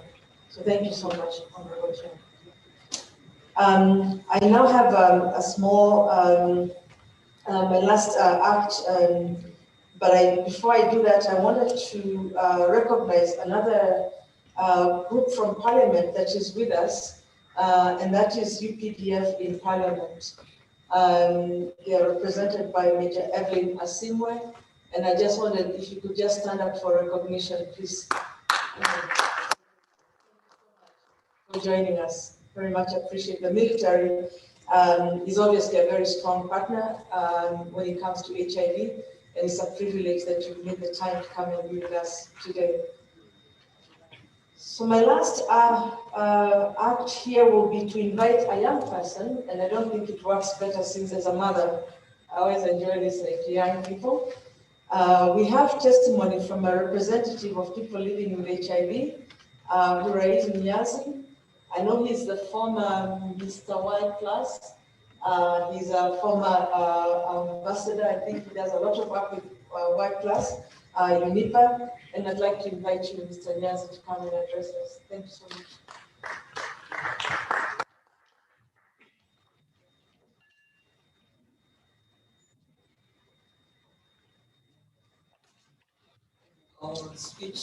I'll start my speech with statements that were made against me at the time when I lost my mother. Atakufa Kola, meaning he is also going to die. Aye kana asoma kana avua muti. meaning when he events, right?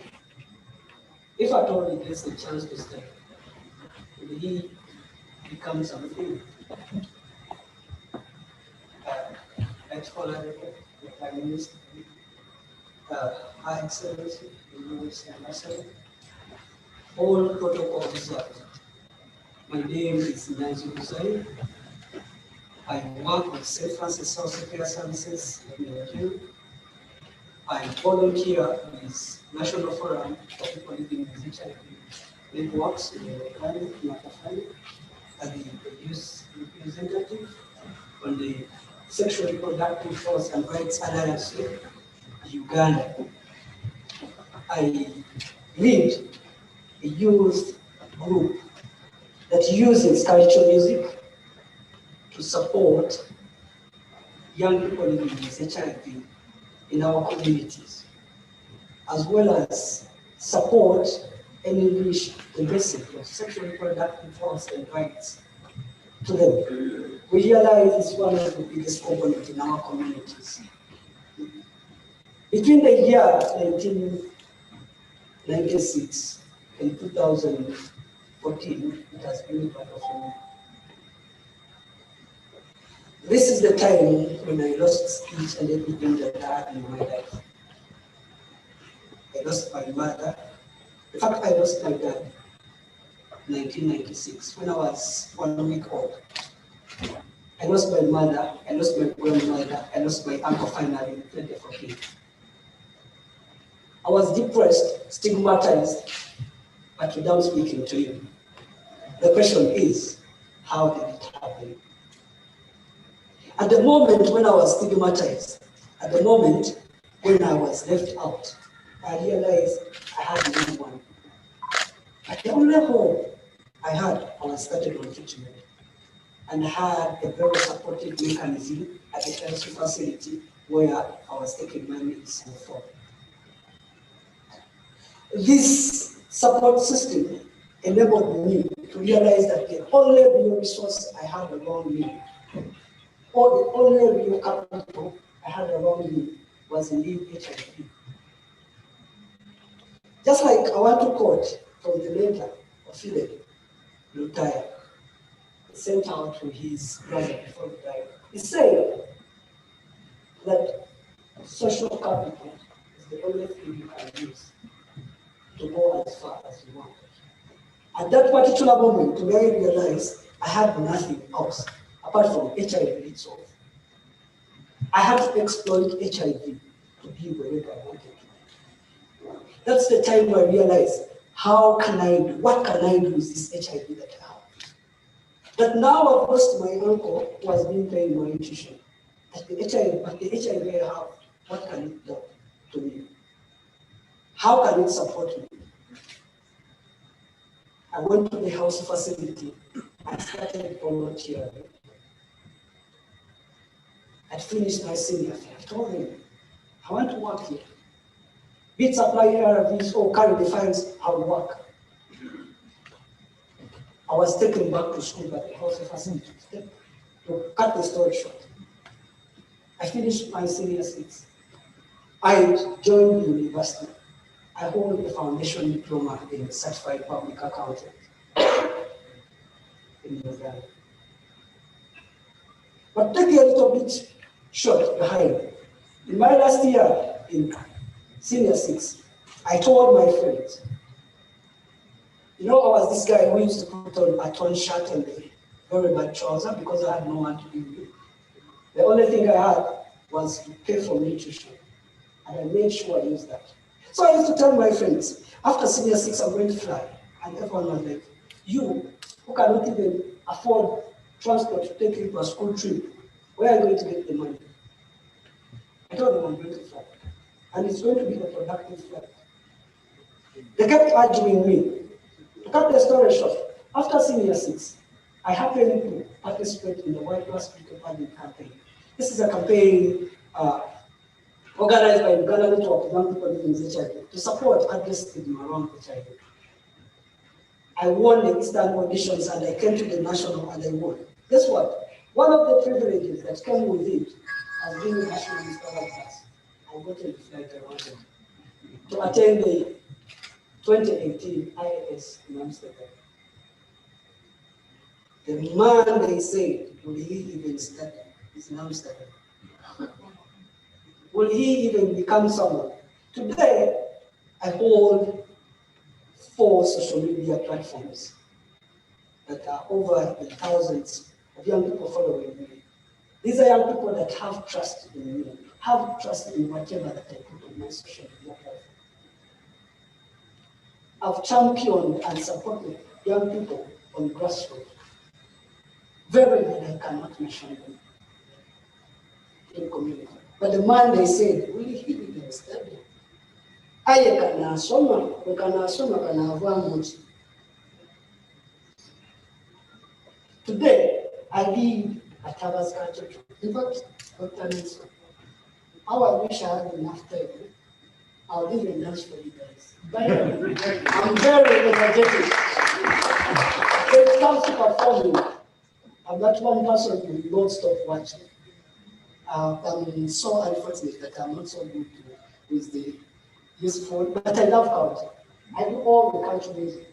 And I've supported many young people living with HIV and those that have gotten privilege before they finish their school in a group. They are now making their life, they are making their way. Because we do not only dance, but rather we do also as an income generating activity. But this is, we use the resources we have. So as I end my talk, I want to encourage each and everyone that is in here.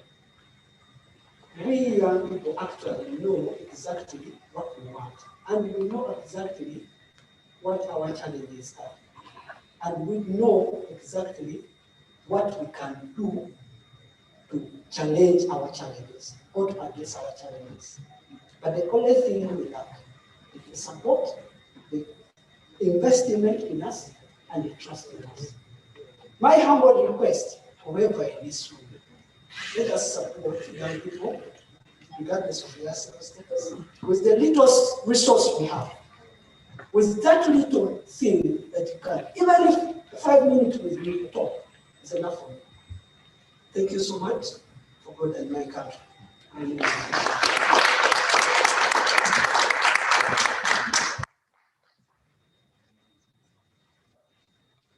Thank you very much indeed, Mr. Nancy. Right Honorable Minister, that is a powerful testimony of hope.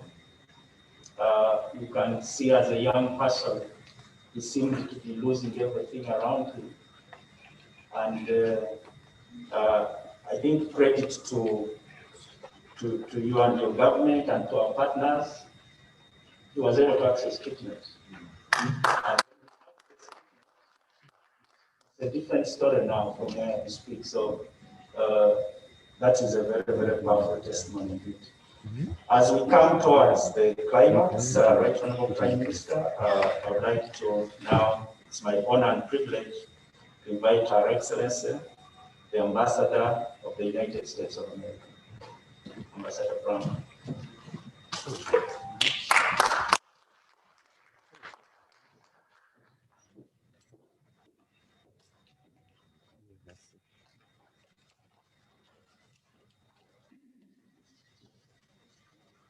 Thank you. Right Honorable Prime Minister, Minister of State, members of Parliament, Chairperson of the DAY-2020 Commission, representatives of people living with HIV, development partners, federal UN agencies, religious and cultural leaders, citizens and other key stakeholders, friends, and other honored guests, who are present and those watching online, all protocols observed. And good afternoon. Your Excellency, I'm deeply honored to join Ugandans today to recognize progress achieved in the 3-decade-long fight against HIV/AIDS in Uganda.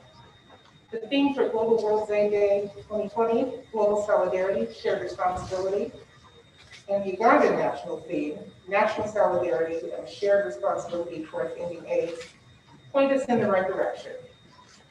They point us toward a strong, multi-sectoral commitment to ending the HIV epidemic.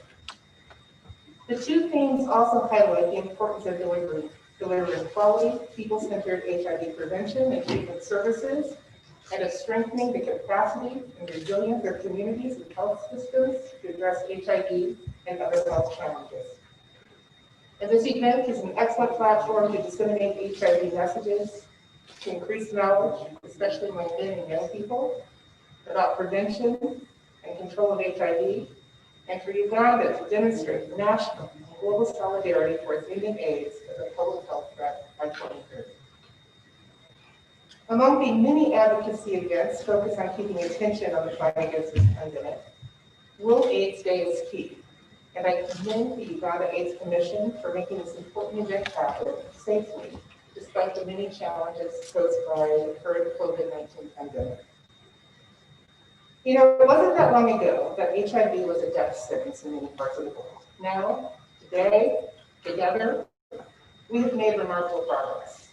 At the end of September 2020, of the estimated 1.4 million people living with HIV in Uganda, 86% have been diagnosed, 99% of those diagnosed are on treatment, and 74% of those on treatment were virally suppressed.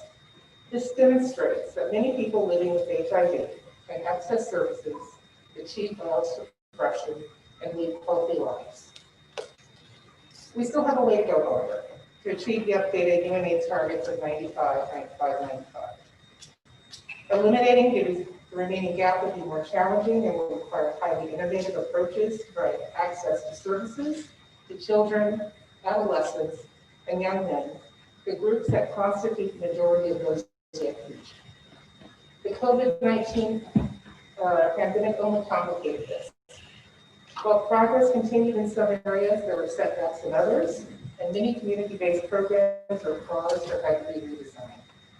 We're steadily regaining ground together, and we can make what seemed impossible possible. COVID-19 heightened the challenges, but it's not the only obstacle. More than 30 years into the HIV fight, stigma, discrimination, and non-disclosure remain key challenges, limiting access to services, particularly for those groups I just mentioned. And this is why the United States, through the U.S. President's Emergency Plan for AIDS Relief, or what you may know as PEPFAR, and working in close collaboration with Uganda's Ministry of Health, international partners, and civil society organizations, has responded to these challenges by expanding client-centered interventions through village health teams, expert clients, peer networks, mentor mothers, and others. By scaling up social network strategies among adolescents and young adults, the identification of HIV-positive cases and their subsequent treatment initiation has increased. Moreover, the United States recognizes that a healthy population is the foundation for the country's social and economic development. Therefore, every year we invest nearly $500 million in Uganda's health sector, the bulk of which goes to supporting HIV programs through PEPFAR. Through the collective work of U.S. government agencies, the Department of State and Defense, the U.S. Agency for International Development, the U.S. Centers for Disease Control and Prevention, Peace Corps, and others, which represents a whole government approach for us, we support Uganda's HIV response program with a focus on prevention through elimination of mother-to-child transmission, voluntary medical male circumcision, provision of pre-exposure prophylactics to special populations, implementation of care and treatment services, including managing TB co-infection, and the determined, resilient, empowered, AIDS-free, mentored and safe program for adolescent girls and young women, which you may know as DREAMS. In fact, just last week I had the pleasure to help launch DREAMS activities for two previously underserved districts, Masaka and Karlangala. Women and key populations continue to be disproportionately impacted by HIV in Uganda, which continues to threaten gains we have made towards achieving epidemic control and setting this nation on a trajectory to achieve its own development goals. The personal testimonies of young women who have benefited from DREAMS were truly inspiring. And equally important was hearing district leaders commit to supporting these new DREAMS efforts. as local collaboration and support are vital to the program's success. With these young people in mind, who have so much potential and so much to live for, let me remind you of why we are gathered on this important day and the outstanding task. Stigma, discrimination, and non-disclosure, along with insufficient psychological and nutritional support, remain significant challenges. Therefore, establishing more inclusive health promotion mechanisms and increasing efforts to work with people living with HIV must be a focus. All concerned actors, governments, civil society organizations supporting key populations must work collectively to foster a more favorable environment for ready access to HIV prevention for these critical groups. We urge the government of Uganda to rapidly adopt relevant global HIV normative guidance and policies, and to fully implement them at scale in order to address key impediments to healthcare access by the most vulnerable and the poor. PEPFAR is ready to continue working with the government of Uganda to address key policy barriers that data show are impeding inclusive access to health services. The demands for investment in the HIV response remain daunting. Approximately 85% of Uganda's HIV/AIDS response is externally funded by donors and others outside of Uganda, which poses a major sustainability challenge for this nation. Uganda's domestic resource mobilization will be critical going forward. I want to take this opportunity to commend Uganda on having significantly increased the allocation of domestic funds by providing an additional 50 billion Ugandan shillings for HIV commodities in the financial year 2020-2021. However, to be clear, together, we need to identify and implement more sustainable strategies to invest in the HIV/AIDS response. This means not only mobilizing additional domestic and external funding, but also seeking efficiencies in the use of current funding. One immediate strategy is to support the $1 initiative and make the AIDS Trust Fund operational. There are many drivers of the HIV epidemic, which require us to have a comprehensive, multidimensional response to include factors that lie outside the health sector. For example, we must work together to ensure young children and adolescents, especially girls, remain in school. We also need to ensure better integration of services between HIV and sexual and reproductive health and health systems more broadly. This is necessary not only from an economic point of view, but also from a practical one. Health services are the foundation of all service delivery, prevention, health promotion, and treatment, and the HIV response cannot be delivered without strong health and community systems. So we must improve referrals from community to facilities and ensure follow-up care of others to ensure elimination of mother-to-child transmission of HIV. Finally, Uganda has made significant progress in fighting HIV/AIDS during the period 2010 to 2020. Yet the magnitude of the epidemic remains unacceptably high. Uganda still suffers, as we've heard, about 1,000 new infections and 100 deaths every single week. This reminds us that in addition to the presidential fast-track initiative, we need to sustain our commitment to national solidarity and a shared responsibility for ending AIDS in Uganda and globally by leveraging the power of partnerships, working closely with government agencies, the private sector, philanthropic organizations, multilateral institutions, international organizations, civil society, faith-based organizations, and most important, the people living with HIV. Only through a concerted, all hands on deck approach will we be able to achieve this last most difficult step in achieving the goal we set for ourselves so long ago, to ensure future generations can live free of HIV and AIDS. The United States is proud to be a partner in this effort, which is underscored by our own theme for World AIDS Day 2020, ending the HIV/AIDS epidemic, resilience, and impact. Thank you for your attention.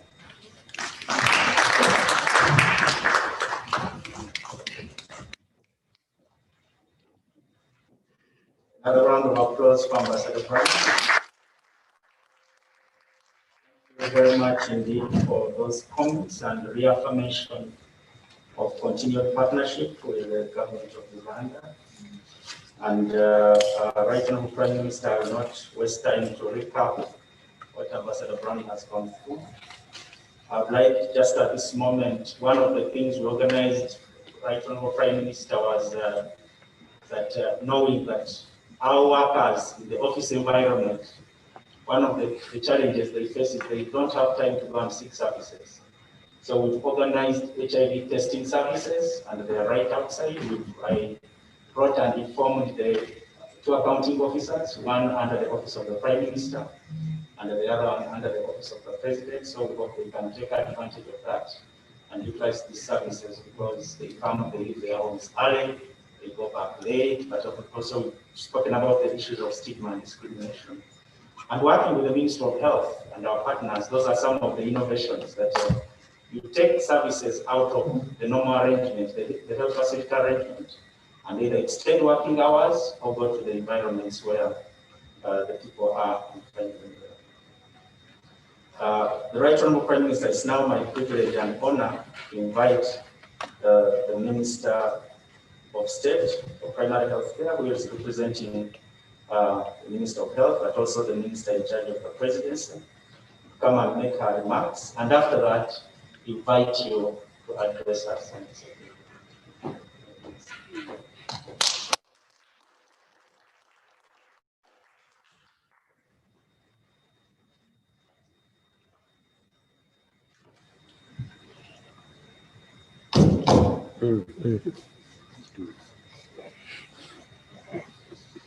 A guest of honor, the Right Honourable Prime Minister of the Republic of Uganda, Your Excellency, the Ambassador of the Republic of the United States of America,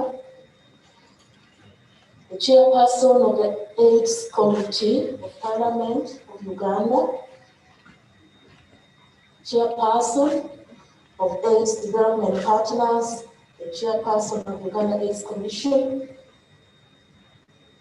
UNAIDS Country Director, representative of Interreligious Council, the representatives of cultural leaders, the representative of persons living with HIV and AIDS, the Executive Director of Uganda AIDS Commission and the entire staff, Assistant Commissioner, National HIV National AIDS Control Program, and the Ministry of Health and the entire staff, all invited guests in your various capacity, media fraternity, ladies and gentlemen. Right, Honourable Prime Minister, our chief guest. Today, as we remember all those affected and infected with HIV and AIDS, and all those who have lost their dear ones, let us put in our prayer the Honourable Esther Bayo, the Minister of the Presidency. As we all know, she has just lost a dear son, and the burial is taking place right now. She was actively involved in the preparation of this day until when she received that sad news. So as we commemorate the day of today, we pray that God strengthens the entire family, and continue to pray for the family, and we pray the dear sons rest in eternal peace.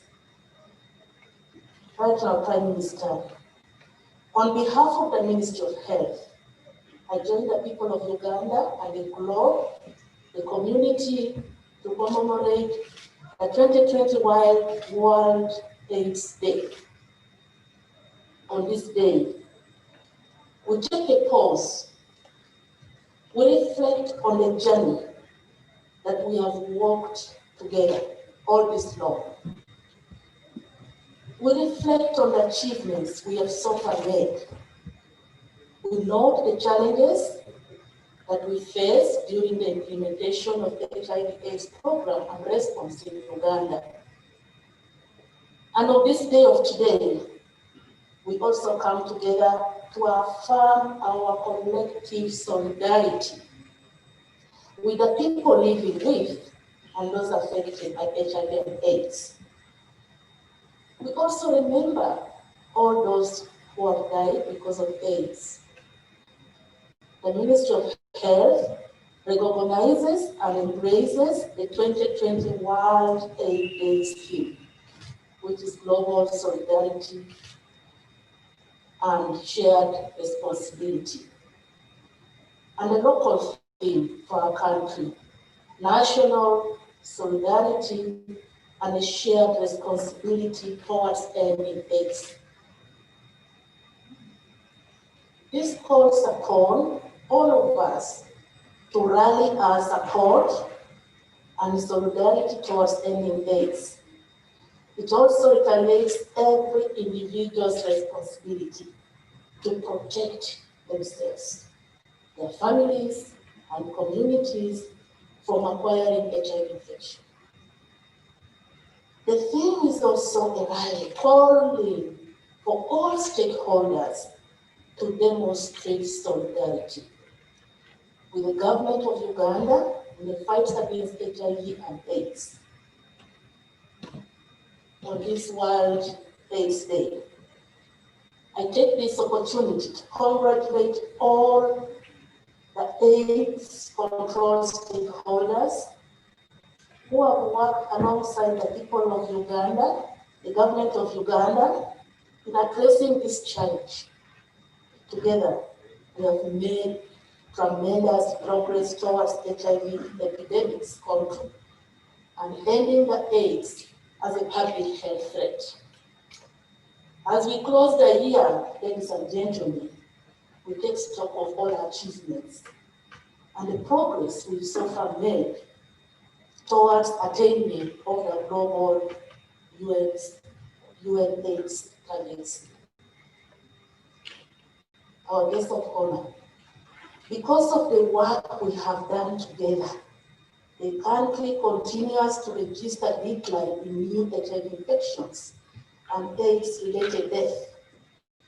Our data indicates that in 2019, new infections were 53,430, down from 100,000 way back in 2015.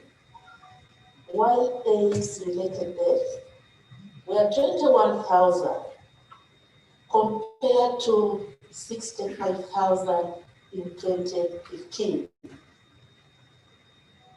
At the end of 2019, Prime Minister, 1.4 million people were living with HIV and AIDS. And this comprised of adults aged 15 years that accounted for 93%, while with 60% of HIV-infected adults being women. Women comprised of the majority. In the implementation of AIDS program, right, our Prime Minister, we continue to prioritize primary HIV preventive interventions. In the last year, we promoted the ABC model of abstinence, faithfulness, and consistent use of condoms. We also intensified social behavioral change, communication programs utilizing multimedia channels, including print, radio, television, roadside billboards, posters, leaflets, and interpersonal communication. That's our Prime Minister. We are very grateful for the collaboration with civil society organizations, networks of the people living with AIDS, HIV. We are grateful for the collaboration with religious and cultural leaders in the implementation of these programs. The Ministry of Health also utilized the 7 film vans to support HIV awareness in the country. In the last 1 year, an additional film van was procured, and 2 others are in advanced stages of procurement to augment on these programs.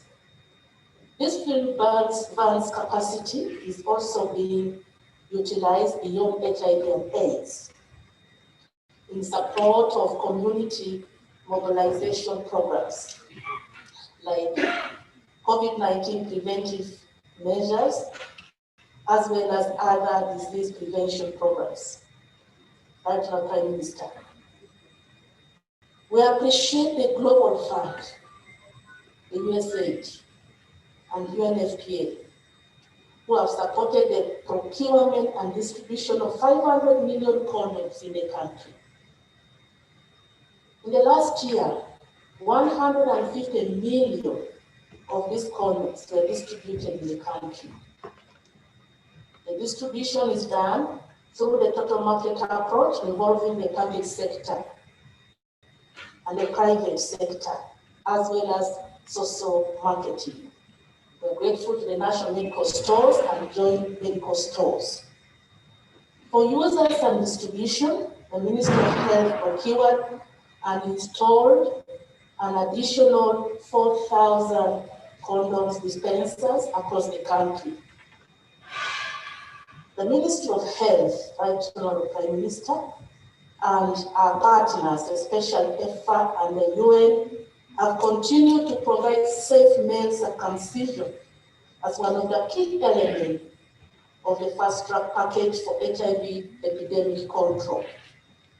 There is a significant evidence of its impact in reducing the new HIV infections. Our approach has been to prioritize young men aged 15 to 29 years in the region with high HIV prevalence and high unmet need for circumcision. In the last year, 650,000 men out of an annual target of 1 million were circumcised. Cumulatively, a total of 5.9 million men have been circumcised since 2011. The Ministry of Health has strengthened interventions for the prevention of mother-to-child transmission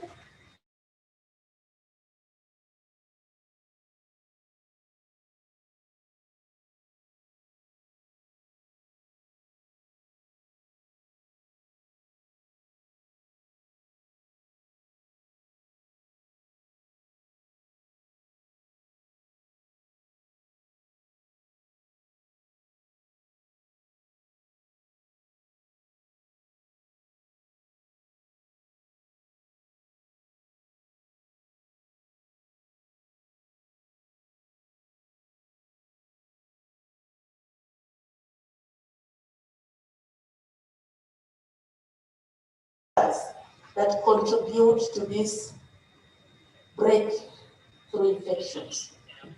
Towards these efforts, we shall conduct sustained HIV testing and enhancement of retention on treatment for pregnant and breastfeeding mothers. We have continued, Prime Minister, to strengthen the implementation of HIV care and treatment programs. In the year, we have completed the revision of the 2020, and this year we have completed the revision of the 2020 consolidated guidelines for the prevention and treatment of HIV and AIDS in Uganda and started their full-scale implementation. These guidelines provide for the transition of patients to more efficacious HIV treatment regimens.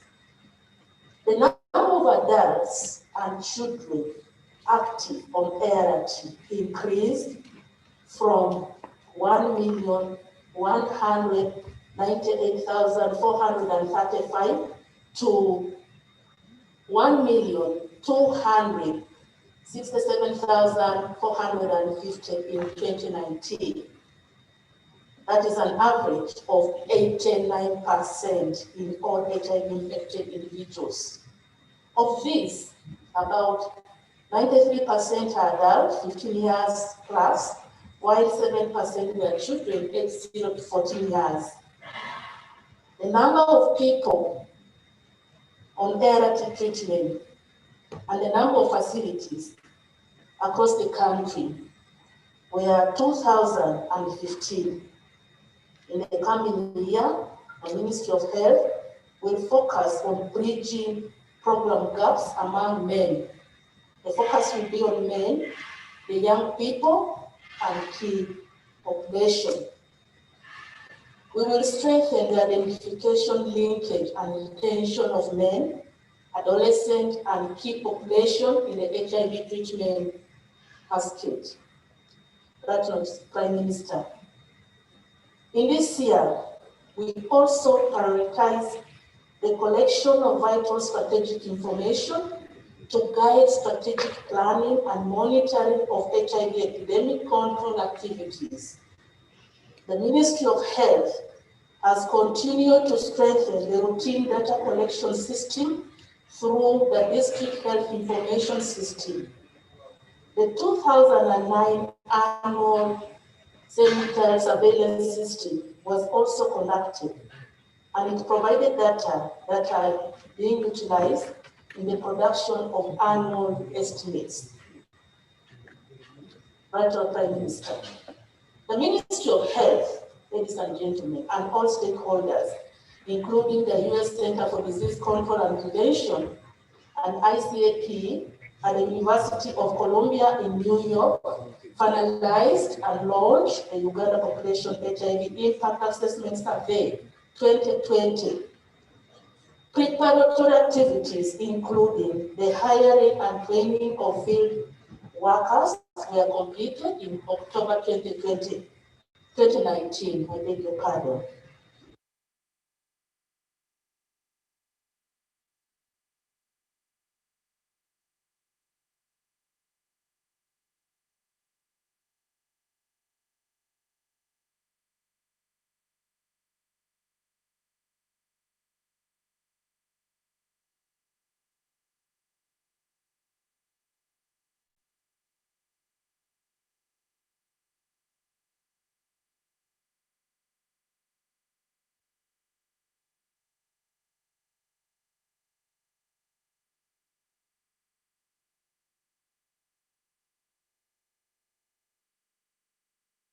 Will help update the burden of HIV and AIDS in the country, and it will enable measurements of the progress to the attainment of the global HIV targets.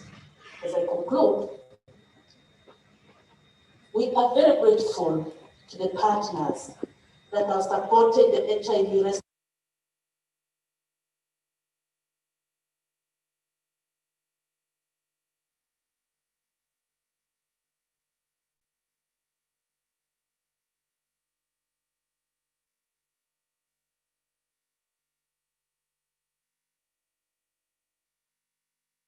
We also appreciate the bilateral and multilateral partners, including Ireland AIDS, the World Bank, and the FID.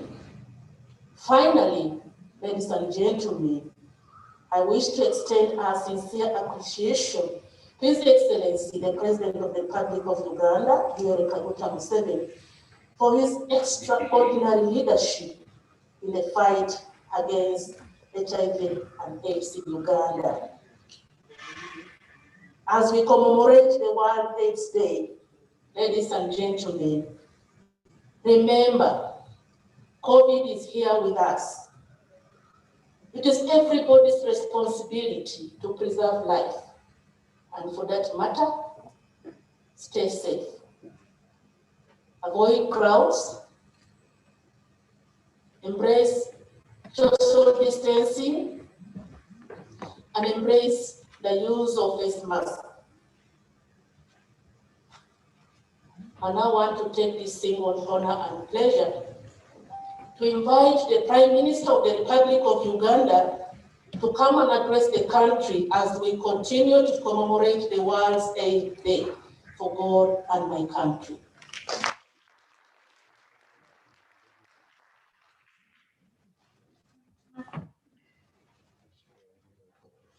Thank you very much, Honorable Joyce Katacho, the Minister of State for Health, standing in for the Minister of Health. and also for the Minister for Presidency. Honorable members of Cabinet present, members of Parliament, the U.S. Ambassador to Uganda, Your Excellencies, the ambassadors, heads of missions, invited guests, ladies and gentlemen, and I'm including all those colleagues who are attending this meeting virtually online. His Excellency President Pierre Museveni would have wanted to be here in person because of the great importance that he attaches to the fight against HIV/AIDS, but because of the other state duties that he's engaged in, he has not been able to come in person and has delegated me to represent him. It's now my pleasure to do so. It is a great pleasure to officiate at this important event where Uganda joins the rest of the world to remember those who have succumbed to the AIDS disease. The World AIDS Day provides a powerful platform for us to mobilize the population as we pursue the goal under the Presidential Fast Track Initiative for ending AIDS as a public health threat in Uganda by the year 2030.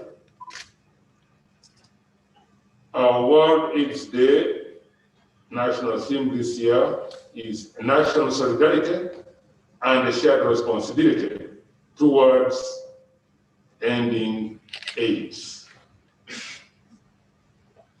With the 2030 target of ending AIDS in sight, it is critical for everyone to reflect on their individual and collective responsibility towards ending AIDS in Uganda. As Uganda joined the rest of the world to commemorate the International World AIDS Day, we have come a long way in fighting against HIV and AIDS. And today, I can say with confidence that we are winning this battle. In the late 1980s, the AIDS scourge hit the whole world, including our country, very hard. We lost many people to AIDS. There were no medicines, and stigma was very high. Our message to fight the pandemic was simple: avoid risky sexual behavior, and you will keep AIDS away. I told the young people to focus on their studies and abstain from sex. I told married people to remain faithful in their marriages. This communication campaign worked for us. In the late 1980s, HIV prevalence was at 18% in the general population. And today, we have brought it down to 6%. Yes, this progress definitely deserves recognition. In the last 30 years of the HIV and AIDS epidemic, Uganda has made a lot of progress in the fight against HIV/AIDS. We have put 1.2 million Ugandans on treatment out of the 1.46 million people who have HIV. We have brought new infections down from 94,000 in 2010 to 53,000 in 2019. We have testing and treatment services being offered in health facilities across the entire country, free of charge. In 2017, I launched the Presidential Task Fast Track Initiative to end AIDS as a public health threat in Uganda by 2030. Reports are showing good progress being made. In Uganda today, 89% of the people living with HIV know their serostatus. 85% of these are on treatment, and 91% of these are viral suppressed. Uganda has made tremendous progress in the fight against HIV/AIDS over the last 4 decades. Uganda is ranked among the first 14 countries globally to have achieved UNAIDS 90-90-90 target, only falling short of the first 90 by 1 percentage point, and achieving both the second and the third. That is 90% of all people living with HIV being put on treatment, and 90% of those on treatment being viral suppressed. This progress has positioned Uganda on track to achieve the ambitious goal of ending AIDS as a public health threat by 2030. Uganda, like other countries, dealt with the blow in the fight against HIV/AIDS when COVID-19 struck.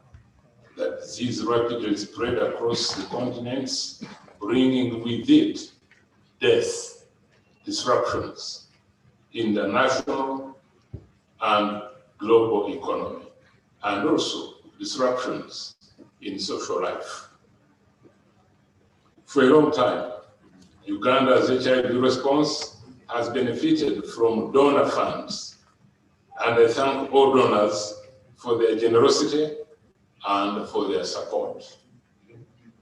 However, we know that donor support has been reducing with competing priorities. Uganda has been prioritizing the HIV responses and allocated additional resources, especially towards purchase of antiretroviral drugs, whose budget has doubled over the last couple of years. Leadership and governance cannot be overlooked because it is what holds all things together.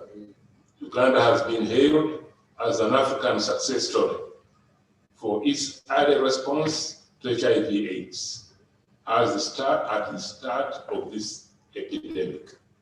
Many of the lessons around the world are actually based on the Ugandan experience. As we commemorate this day, let us remember that everyone has a role to play in preventing HIV/AIDS. It is not only a job for the government leaders or the health professionals.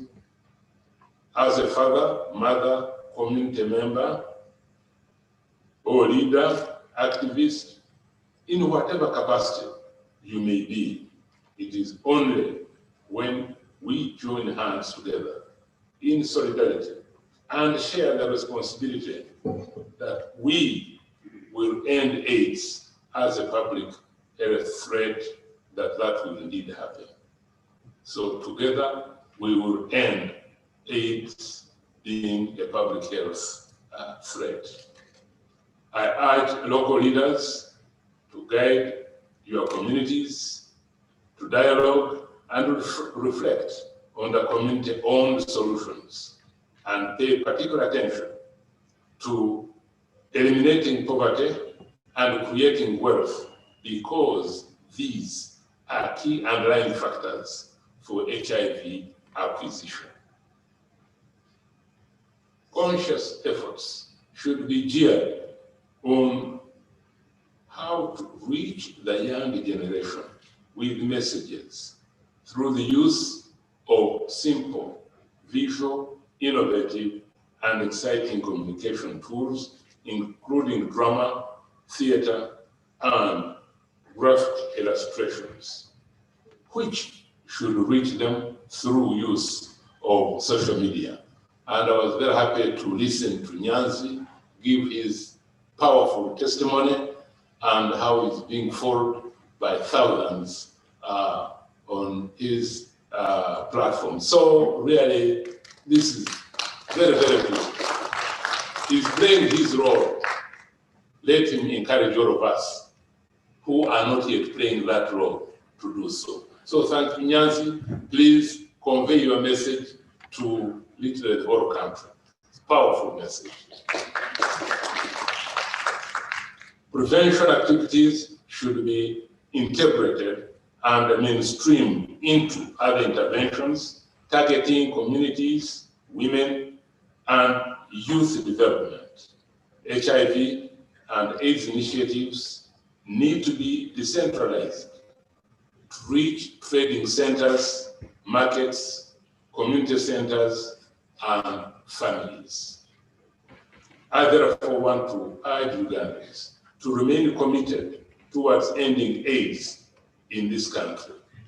One, young people do not be in a hurry.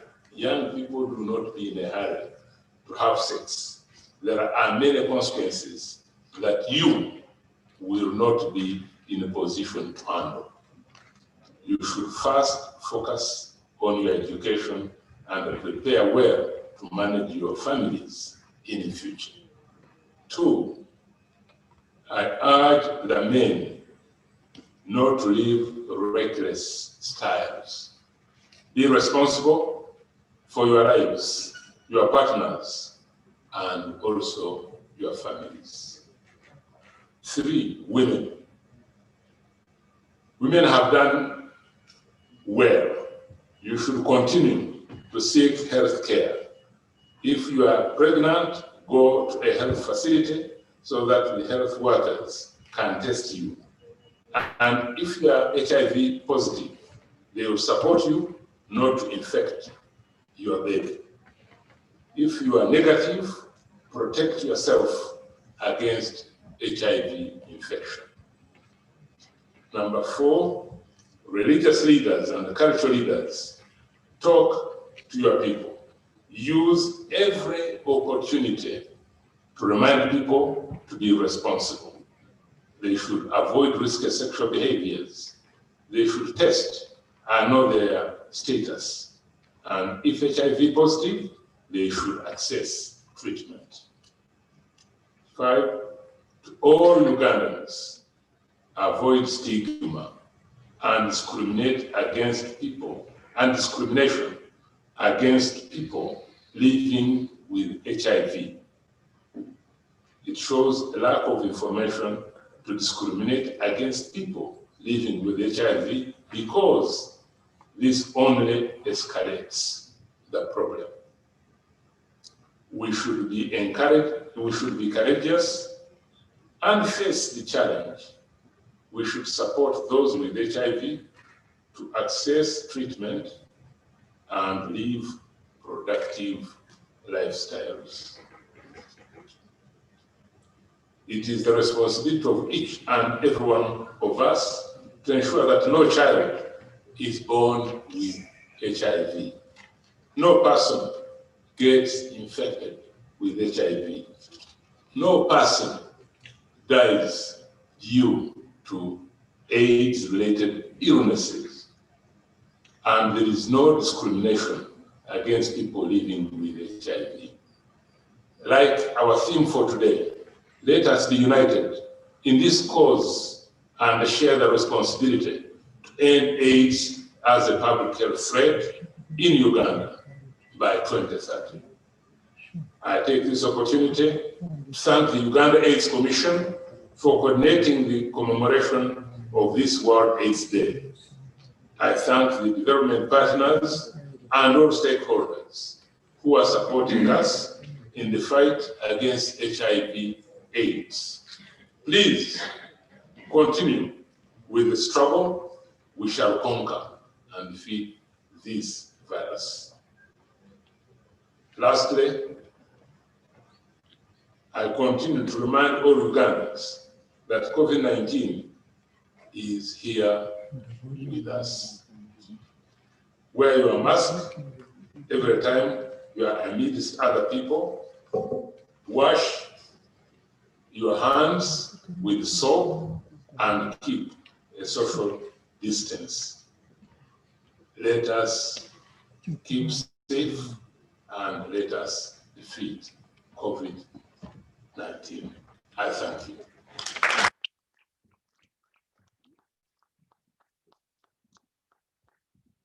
Thank you very much, Right Honorable Minister, for delivering that message with the Excellency of the President. Let's give another round of applause.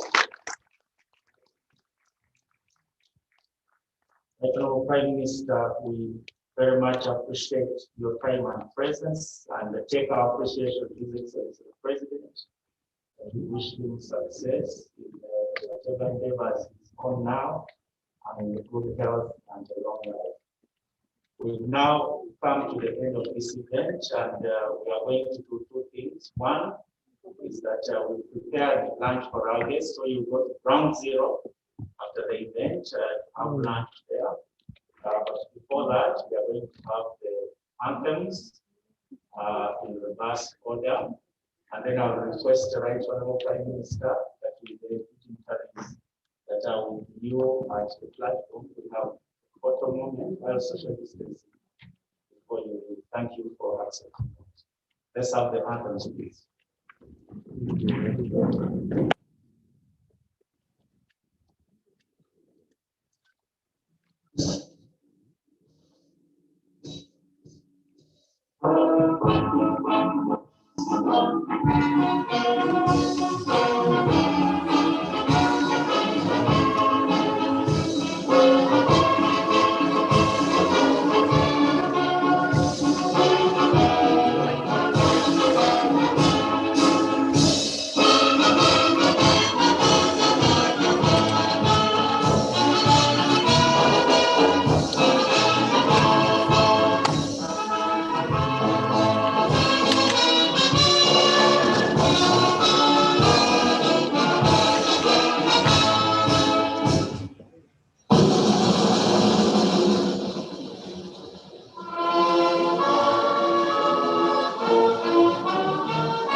Thank you very much. Let's now have a photo moment.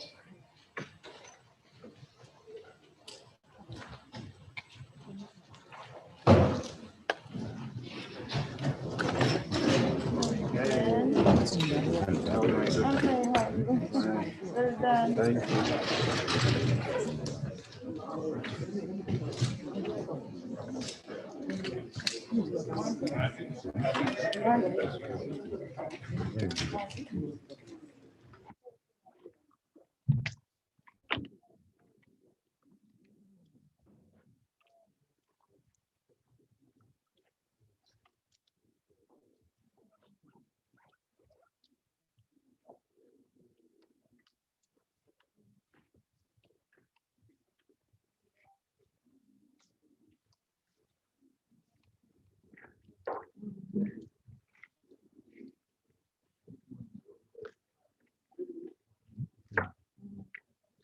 Thank you. Thank you very much.